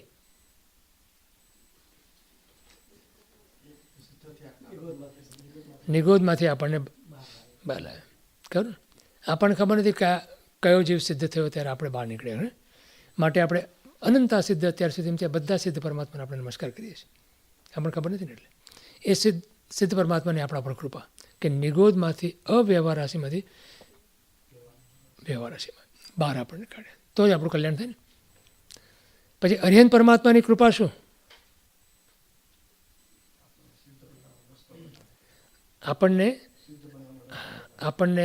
મોક્ષનો માર્ગ બતાવ્યો આપણને, એ અરિહંત પરમાત્માની કૃપા. ખરું? અને ગુરુની કૃપા? હાજી હા, અને ગુરુની કૃપા આપણને હાથ પકડીને ચલાવે છે. અને આત્મકૃપા જો એ માર્ગ ઉપર આપણે ચાલીએ તો આપણી આત્મકૃપા. જો આપણે ચાલીએ જ નહીં, હમણાં એક આચાર્ય મારે લખે છે 10-12 વર્ષની ઉંમરે દીક્ષા લીધેલી છે, પોતે 50-1 વર્ષની દીક્ષા પ્રયા છે એમની. ખૂબ વિદ્વાન છે અને ખૂબ ભક્તિ યોગાચાર્ય છે. એ કહે કે મને ખબર નથી, પોતે કહે છે મને ખબર નથી કે ક્યારે મેં દીક્ષા લેવાનો નિર્ણય કર્યો અથવા ક્યારે મેં દીક્ષા જ્યારે લીધી ત્યારે શું બન્યું મને કાંઈ ખબર નથી. એમ લાગે છે કે મને ગુરુમાએ ખેંચ્યો હશે અને I must be ready. I did not resist. તો કે કોઈ પણ જીવને માટે કરવાનું માત્ર આટલું જ છે કે જ્યારે તમે પરમાત્મા કે ગુરુ તમને ધક્કો મારે ને ત્યારે તમે ઊભા નહીં રહેતા.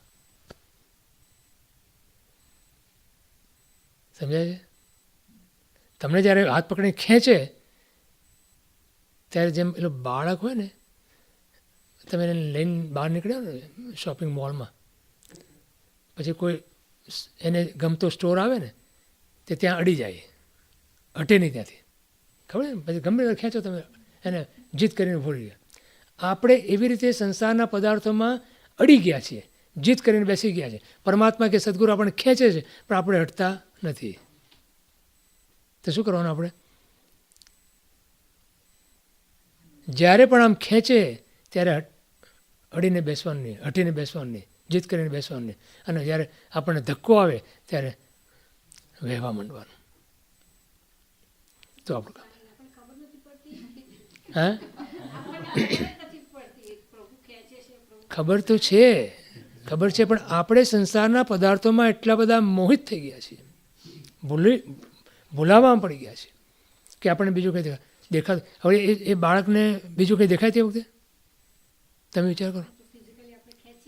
હા, આપણે એને વખતે એક તમે ખેંચો એ નથી ખ્યાલ આવતો એને. એ તો માત્ર એને જે વસ્તુ જોઈ છે એને ગમે છે, જે એનું રમકડું હોય કે ટોય હોય કે જે કંઈ હોય એમાં એને એટલો બધો ઇન્ટરેસ્ટ છે કે એને ખબર પડી નથી કે તમે એને ખેંચો છો. એમ આપણને બી ખબર, ભગવાન આપણને ખેંચે છે કે ગુરુ આપણને ધક્કો મારે છે, આપણને ખબર જ નથી પડતી. કારણ કે આપણે જે વસ્તુની અંદર સુખ માન્યું છે, ગમ્યું છે આપણને સંસારના પદાર્થો, એની અંદર આપણે આમ જકડાઈ ગયા છીએ. જેમ બોલો બાળક જકડાઈ ગયું ને એવી રીતના છોડી દો એને. હવે શું કામ જકડાઈ ગયા છીએ? શું કામ પર પદાર્થની અંદર ને સંસારના પદાર્થોમાં પકડાઈ ગયા છે આપણે? હા, નહીં, એમાં સુખ માન્યું છે. એમાં સુખ માન્યું છે. એમાં શું માન્યું છે કે આમાંથી મને સુખ છે. વ્યક્તિમાંથી સુખ માન્યું, પદાર્થમાંથી સુખ માન્યું અને અનુકૂળ પરિસ્થિતિમાંથી સુખ માન્યું.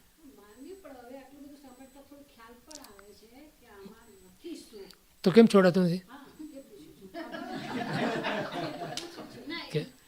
મને કહો,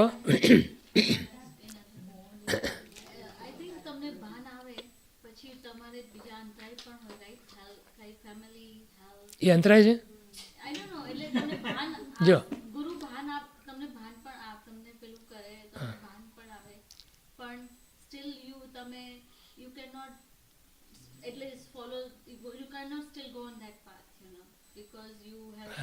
એમાં બે કારણ બને, એમાં હું સમજાવું. પણ એ ક્યારે છૂટે? એક મને ખબર નહીં, મેં દૃષ્ટાંત આપ્યું હતું કે નહીં, પણ એક પતિ પત્ની ચોપાટી ઉપર નીકળ્યા છે ફરવા માટે. આપ્યું હતું? નથી આવ્યું?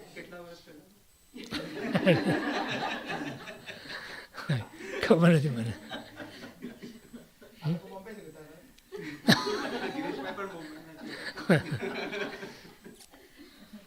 પણ નજરે જોયેલી વાત નથી આ.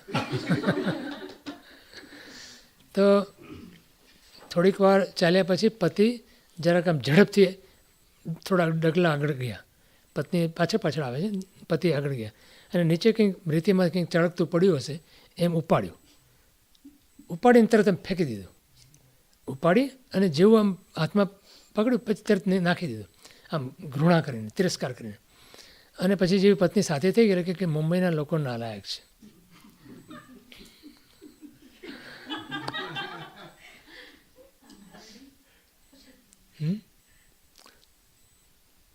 પત્ની કે ભાઈ એવું શું બન્યું?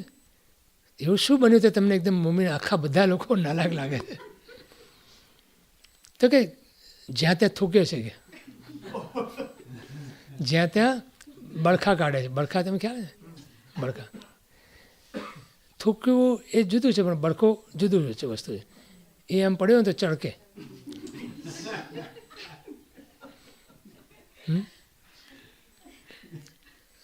તો પતિ કહે કે મને તો લાગ્યું કે પાંચ્યું પડ્યું છે,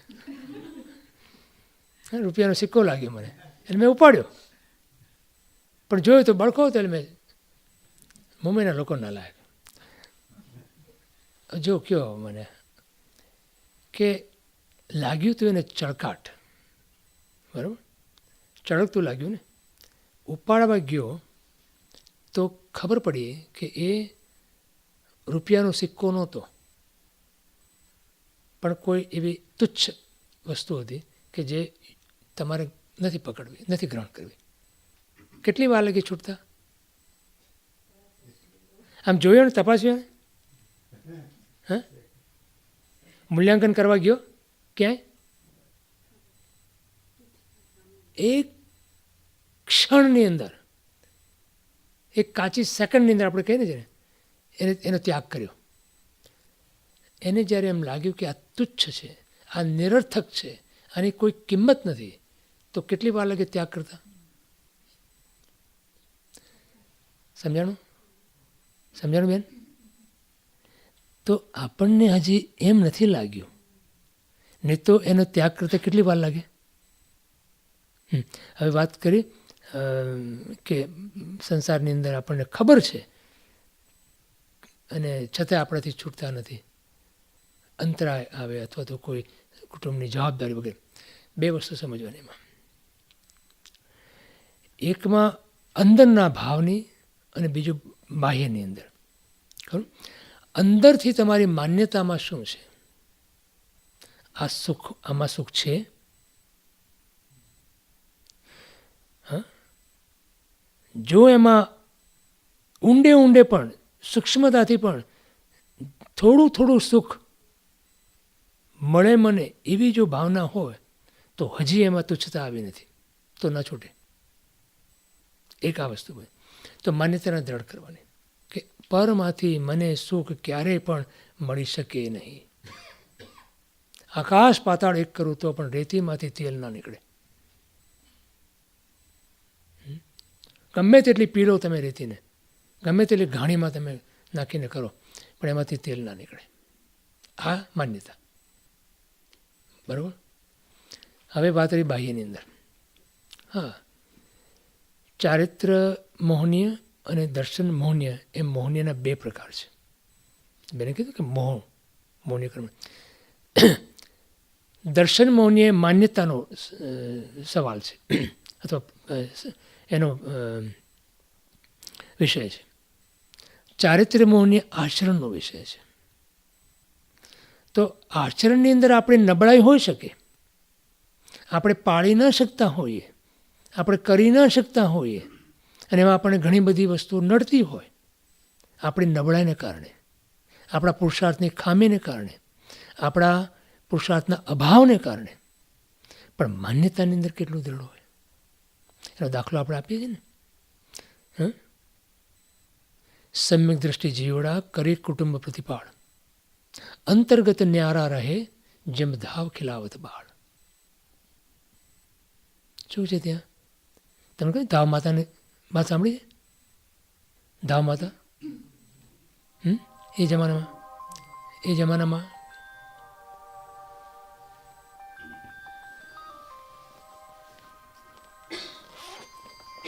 સાઈન જોઈ હતી પણ ભૂલ થઈ ગઈ. એ જમાનામાં રજવાડામાં એવું હતું કે રાણીને ત્યાં દીકરો આવે તો પોતે એને પોતાનું દૂધ ના આપે, પણ ધાવ માતા રાખે. એ શું કામ કરે? એનું લાલન પાલન પોષણ પોતાનું દૂધ એને આપે.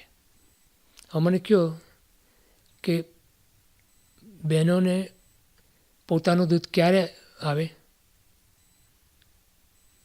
કે જ્યારે એને એવો વાત્સલ્યનો ભાવ આવે અંદર, ત્યારે એને દૂધ છૂટે ને.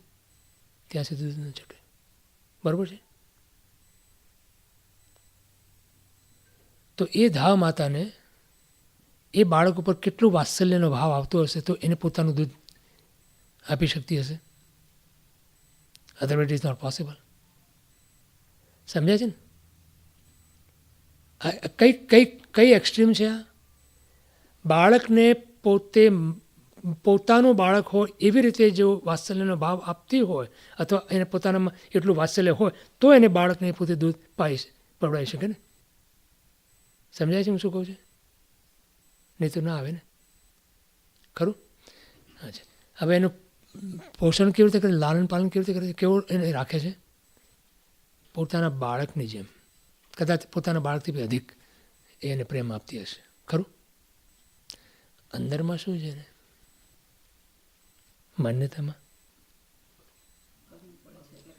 નહીં, આ બાળક મારું નથી. છે કે નહીં? કોઈ દિવસે એને એમ લાગ્યું છે કે આ બાળક મારું છે? કોઈ દિવસ લાગે ને? બધું કરે છે પણ ક્યારે પણ લાગે ને કે આ બાળક મારું છે? સમ્યક દ્રષ્ટિ જીવ અથવા તો જેને આત્માનો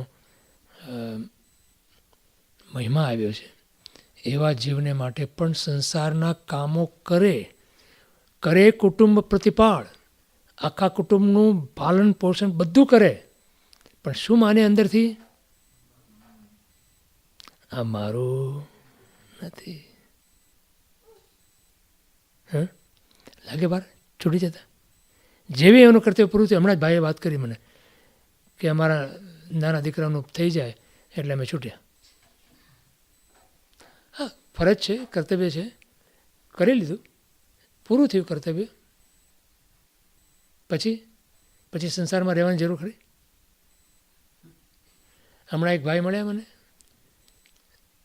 અને 50-55ની ઉંમર હશે કદાચ.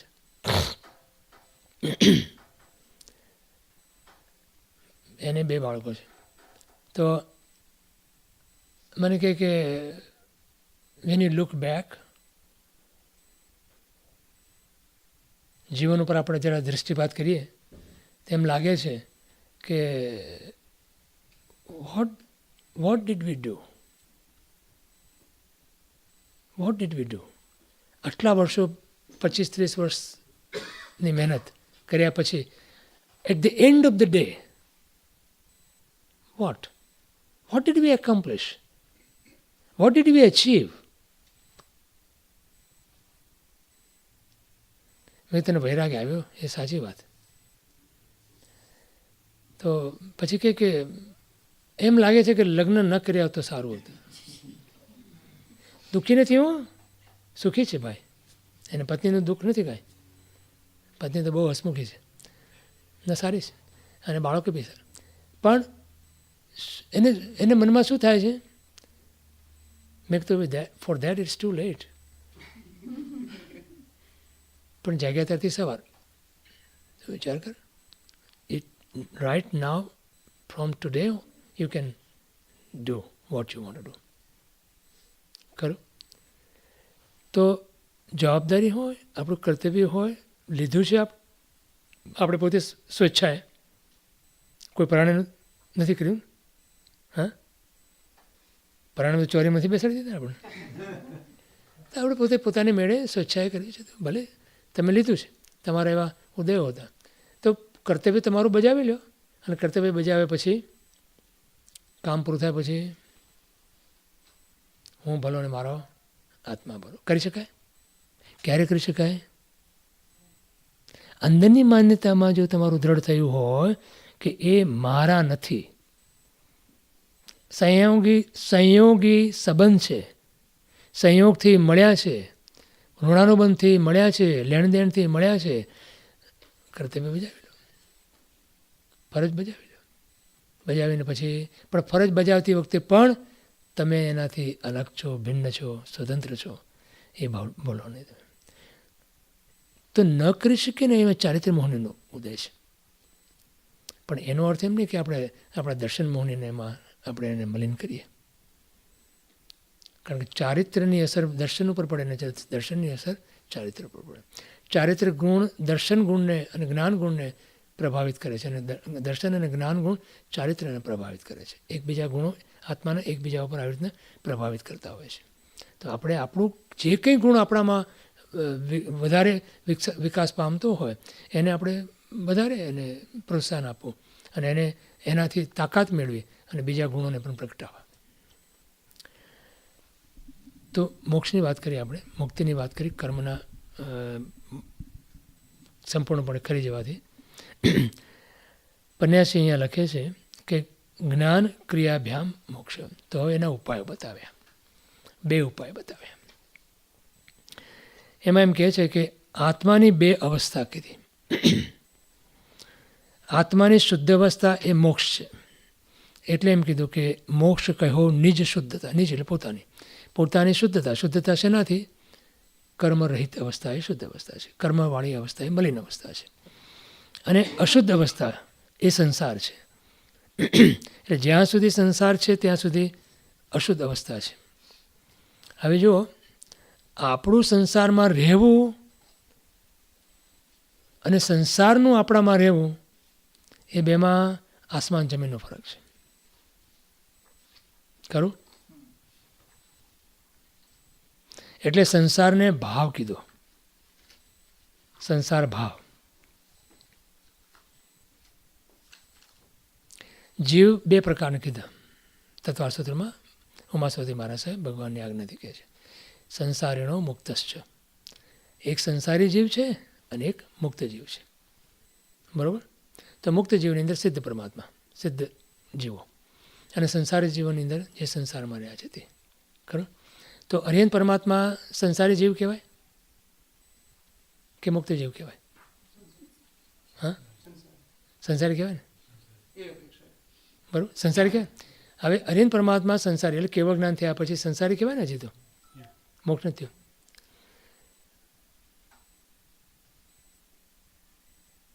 એ સંસારમાં છે પણ સંસાર એમનામાં નથી. એટલે શું નથી? સંસાર ભાવ નથી.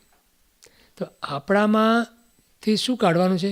એટલે આપણે એમ કે સંસાર અસાર છે, સંસાર અસાર છે એમ કર્યો બરાબર છે, એનો તિરસ્કાર નથી કરવાનો, પણ આપણામાં જે સંસાર ભાવ જેવો હોય તો એને કાઢીને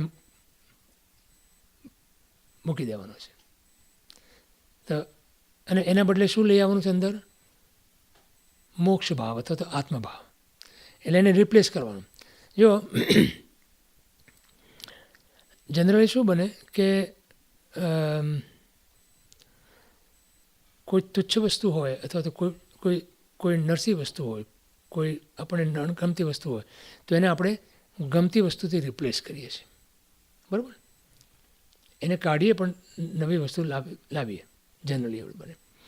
આપણા હાથની અંદર કંઈ હોય આપણને ન ગમતું અને બીજી સારી વસ્તુ આવે તો એને છોડી દઈએ અને બીજી સારી વસ્તુ ગ્રહણ કરીએ આપણે.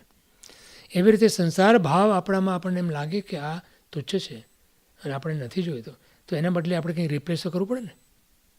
તો એને આત્મભાવથી, મોક્ષ ભાવથી એને રિપ્લેસ કરવાનો. એટલે હમણાં 7 દિવસના સંકલ્પો આપ્યા છે. હમણાં વાત કરતા હતા સંકલ્પની. ખ્યાલ છે? આપણે લાસ્ટ ટાઈમ વાત કરી હતી ને ગયા વખતે? સોમ, મંગળ, બુધ, ગુરુ, શુક્ર, શનિ, રવિ 7 દિવસ છે ને અઠવાડિયાના. એમાં 4 કશાય ક્રોધ, માન, માયા, લોભ, રાગ, દ્વેષ અને પછી રવિવારનો દિવસ ભક્તિનો રાખ્યો.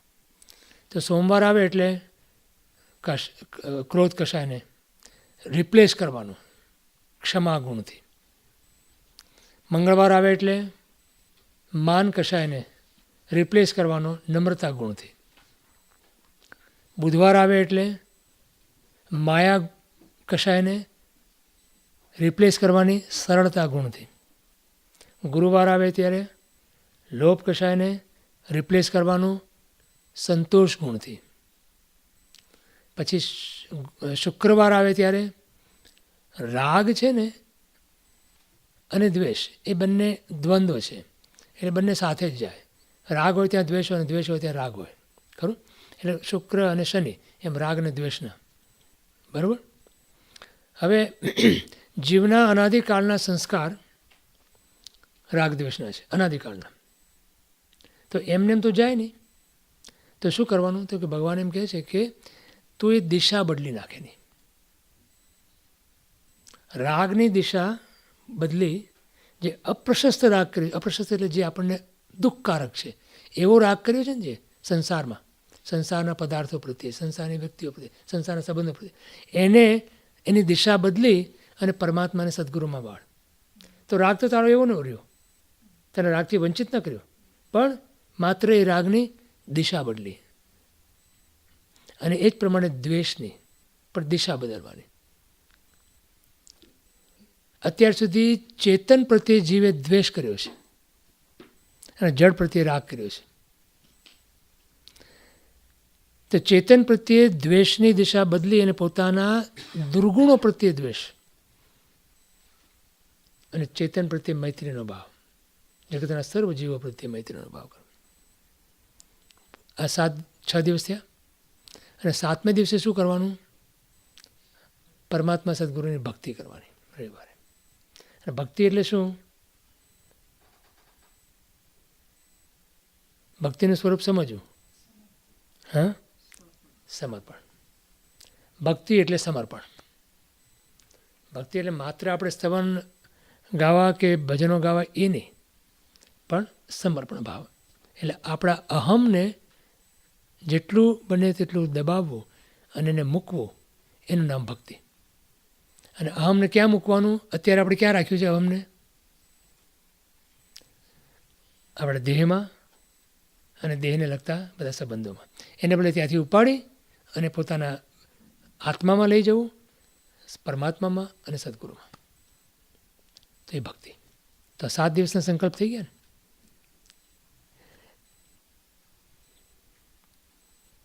તો આત્માની શુદ્ધ અવસ્થા એ મોક્ષ છે અને અશુદ્ધ અવસ્થા એ સંસાર છે. તો સંસાર ભાવને કાઢી અને રિપ્લેસ કરવાનું.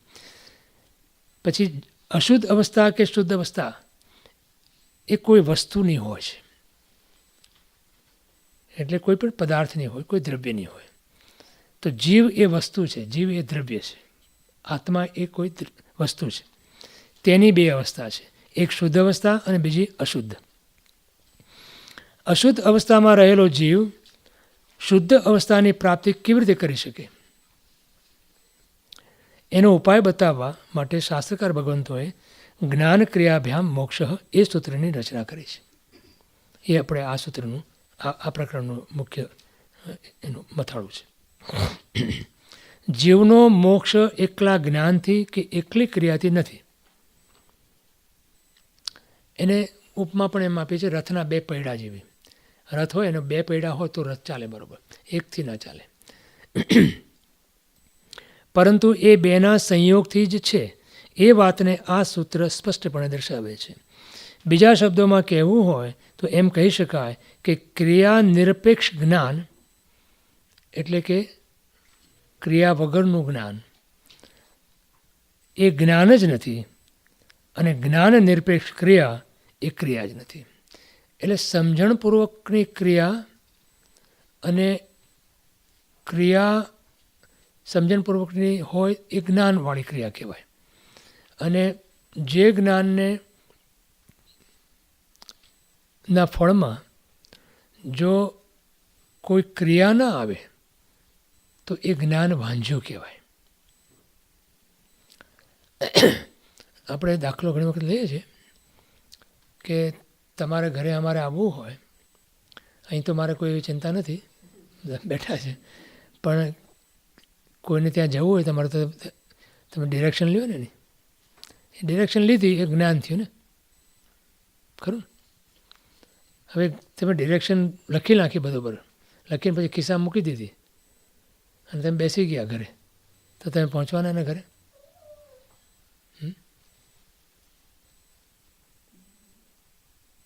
સીધો સવાલ છે, એમાં કોઈ અટપટીઓ નથી સવાલ. તમે ડિરેક્શન કોઈને લીધી તમારી ઘરની આવવાની અને પછી ખિસ્સા મૂકી દીધી ડિરેક્શન, અને તમે ઘરની બહાર જ ના નીકળો તો તમે પહોંચવાના ને ઘરે? ના પહોંચો ને. તો જ્ઞાન તો થયું તમારી પાસે, પણ તમે ક્રિયા ના કરી ચાલવાની જવાની, તો તમારું કામ થયું ને, એનું ફળ શું? એવી રીતે જ્ઞાન ક્રિયા વગરનું હોય, કંઈ પણ ક્રિયા ન કરો તો. એટલે ખરું જ્ઞાન કોને કીધું? ભગવાને જ્ઞાનની વ્યાખ્યા કીધી. વ્યાખ્યા નહીં પણ જ્ઞાન માટે શું કીધું? તો જ્ઞાનસ ફલમ વિરતિ. જો જ્ઞાન હોય તો કોને કહેવાય? તો કે જેના ફળ સ્વરૂપે વિરતિ એટલે ત્યાગ, અને ત્યાગ એ ક્રિયા છે.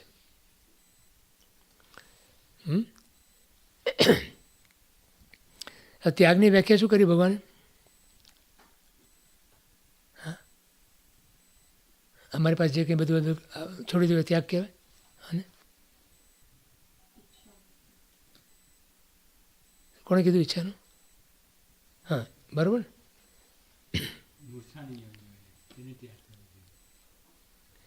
જેનું તમે ગ્રહણ કર્યું હોય એનો તમે ત્યાગ કરી શકો ને. સમજાય છે?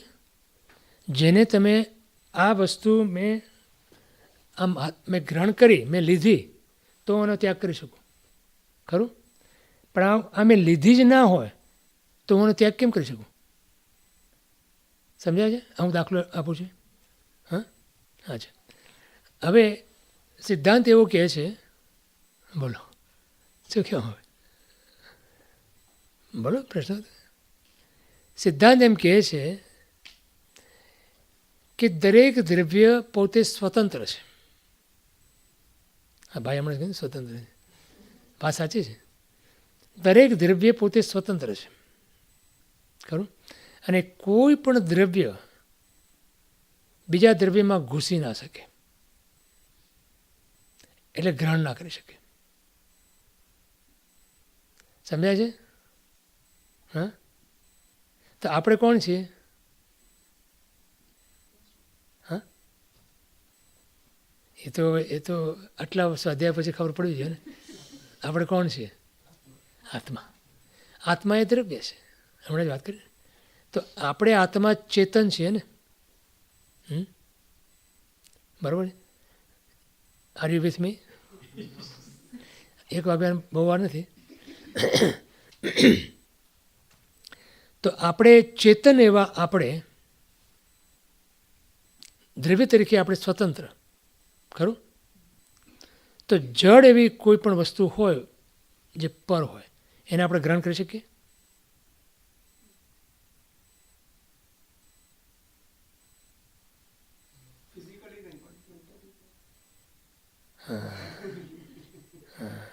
એકદમ સરસ વાત કરી, મુદ્દાની વાત કરી. મેન્ટલી એટલે ભાવથી, બરાબર? ભાવ શું કર્યો? આ મારું છે. શું કીધું? આ મારી સાલ છે એમ કીધું ને. આ મારી થઈ શકે? ક્યારે થઈ શકે મારી? મારું કોને કહેવાય? જે કાયમ આપણી સાથે રહેતી, ખરું ને? તો કે ના કે ટેમ્પરરી તો રહે ને, તેટલી વખત તો મારું કહેવાય નહીં. હા, શું કહે? પૈસા આપીને લીધી છે તો મારું ના કહેવાય? બોલો.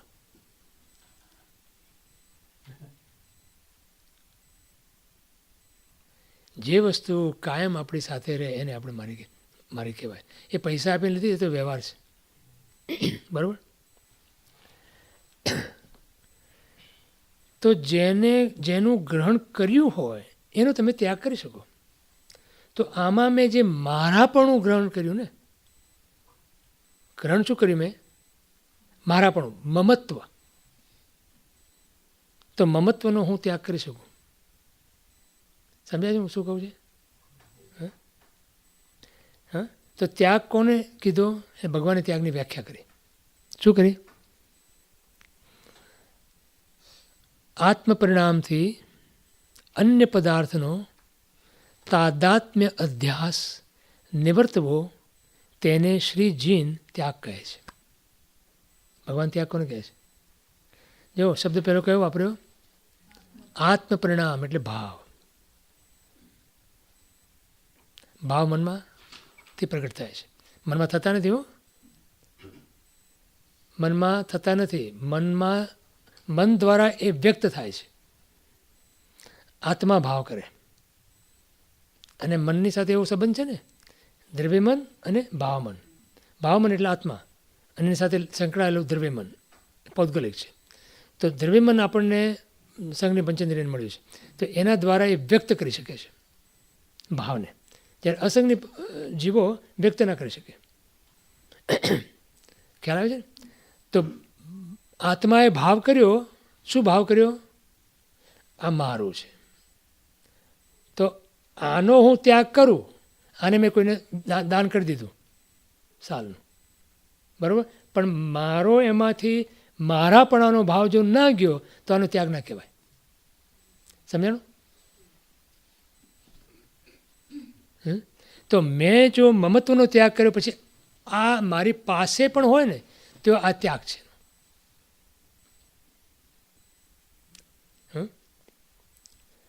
જનક રાજાનો દાખલો આપ્યો હતો ને તમને અહીંયા. હા, મિથિલા નગરી બળતી તેનો આપ્યો હતો ને દાખલો. એનું નામ ત્યાગ કહેવાય. મારું છે જ નહીં તો શું? એ ત્યાગ નથી. યાદ છે ને? હા, જેમ ના યાદ હોય કહેજો, આપણે ફરી વાર કરીશું. પણ એને મારું હોય, આ મેં આમાંથી મમત્વ ખેંચી લીધું, એનો ત્યાગ કર્યો. પછી આનું શું થાય? આ બળી જાય, ફાટી જાય, સડી જાય, કોઈ લઈ જાય, કોઈ ચોરાઈ જાય, શું થાય? What difference does it make to me? સમજાય છે? અન્નમ ત્યાગ. હા હા હા. એટલે સંસારમાં તમે હો એના કરતાં સંસાર જો તમારામાં હો તો એ વધારે ખતરનાક કહેવાય ને. હા, શું કીધું?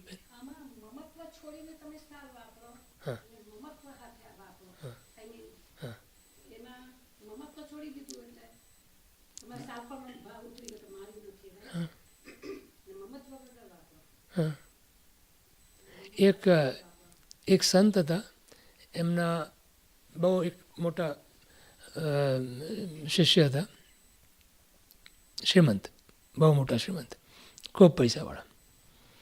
તો સંતના દર્શને જાય છે થોડા વર્ષો પછી, તો જુએ છે તો સંત એક આવી સાલની જ વાત આવે છે, જૂની પુરાણી તૂટેલી ફોટેલી કંઈક સાલ ઉડીને બેઠા હતા.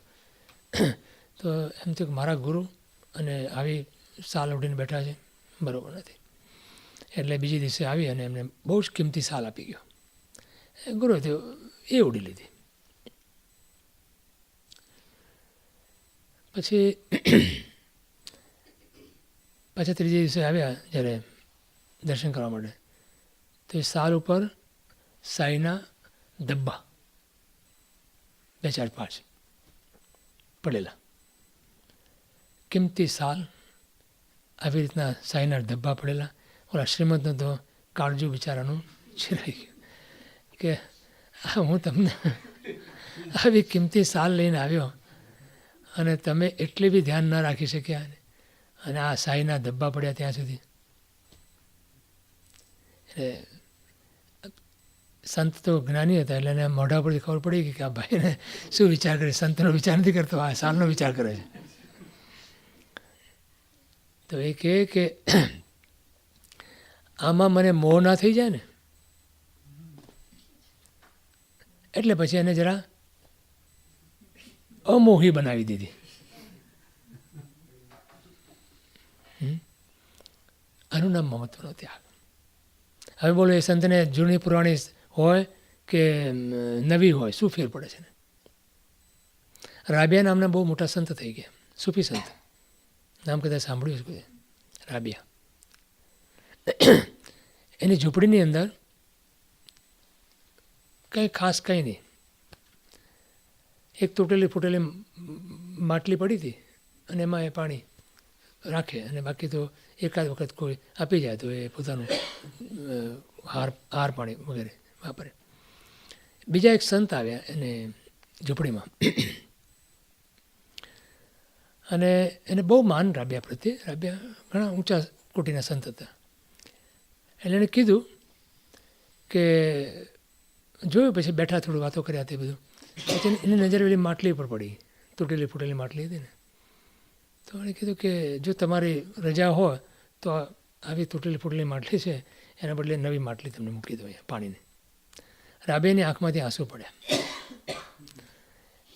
એ કહે કે એ તૂટેલી ફૂટેલી માટલી જે છે ને, એ પ્રભુ મને એમ યાદ દેવડાવ્યા કરે છે કે તારે એ તૂટેલી ફૂટેલી માટલી જ તારા માટે યોગ્ય છે, અને જો નવી માટલી આવી તો તને માટલીમાં જીવ જશે તારો, અને તું પ્રભુને ભૂલી જઈશ. એટલે કે મારા માટે એ જ બરાબર છે. જેને મમત્વ તોડ્યું છે, છોડ્યું છે, એના માટે કોઈ વસ્તુ છૂટે કે તૂટે કે ફૂટે એ મહત્વનું નથી રહેતું. એનું નામ ત્યાગ છે. તો જો અહીંયા શું કહે છે,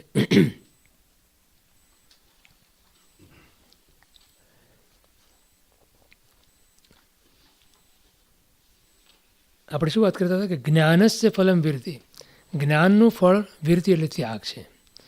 તો બધું જાણ્યું, બધું સ્વાધ્યાયમાં વાંચ્યું, શાસ્ત્રોનો અભ્યાસ કર્યો, અધ્યયન કર્યું, અને ઘણું બધું કર્યું અને ઘણું બધું જાણ્યું, પણ જો આપણા જીવનમાં આવો મમત્વનો ત્યાગ ન થાય, કોઈ વસ્તુનો ત્યાગ ન થાય, તો જ્ઞાન નથી. માટે અહીંયા એમ કહે છે કે બીજા શબ્દોમાં કહેવું હોય તો એમ કહી શકાય કે ક્રિયા નિરપેક્ષ જ્ઞાન એ જ્ઞાન જ નથી, અને જ્ઞાન નિરપેક્ષ ક્રિયા એ ક્રિયા જ નથી. સાચું જ્ઞાન ક્રિયા સહિત જ હોય છે. સાચી ક્રિયા જ્ઞાનપૂર્વક જ થાય છે. એ રીતે ક્રિયા અને જ્ઞાન જળ અને રસની જેમ પરસ્પર મળેલા જ હોય છે. જળ અને તેનો રસ એ જેમ છૂટા પાડી શકાતા નથી, તેમ સમ્યક જ્ઞાન અને સમ્યક ક્રિયા પણ એકબીજાથી જુદા પાડી શકાતા નથી. જો પછી દાખલો આપ્યો છે.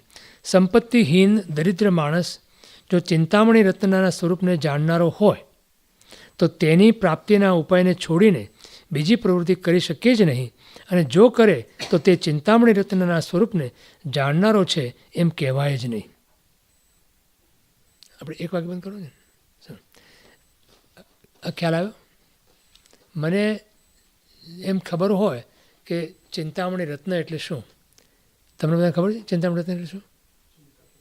હે? હા, આમ તમે મુઠ્ઠીમાં લઈ અને તમે જે ચિંતવો એટલે જેનો વિચાર કરો, જે તમે ઈચ્છો એ તમને પ્રાપ્ત થાય, એવું એનું તાકાત, એવી એનું ફળ. હવે એની તમને તાકાતની ખબર હોય, એની તમને એના શક્તિની ખબર હોય, એના તમને ગુણની ખબર હોય, તો તમે એની પ્રાપ્તિ માટે પ્રયત્ન કરો કે નહીં? અને જો એની પ્રાપ્તિ માટે પ્રયત્ન ન કરો તો શું એનો અર્થ થાય? કે તમને ચિંતામણી રતનની ખબર નથી. બરાબર? હવે આપણે લઈશું આના પછી. બરાબર, ચાલો.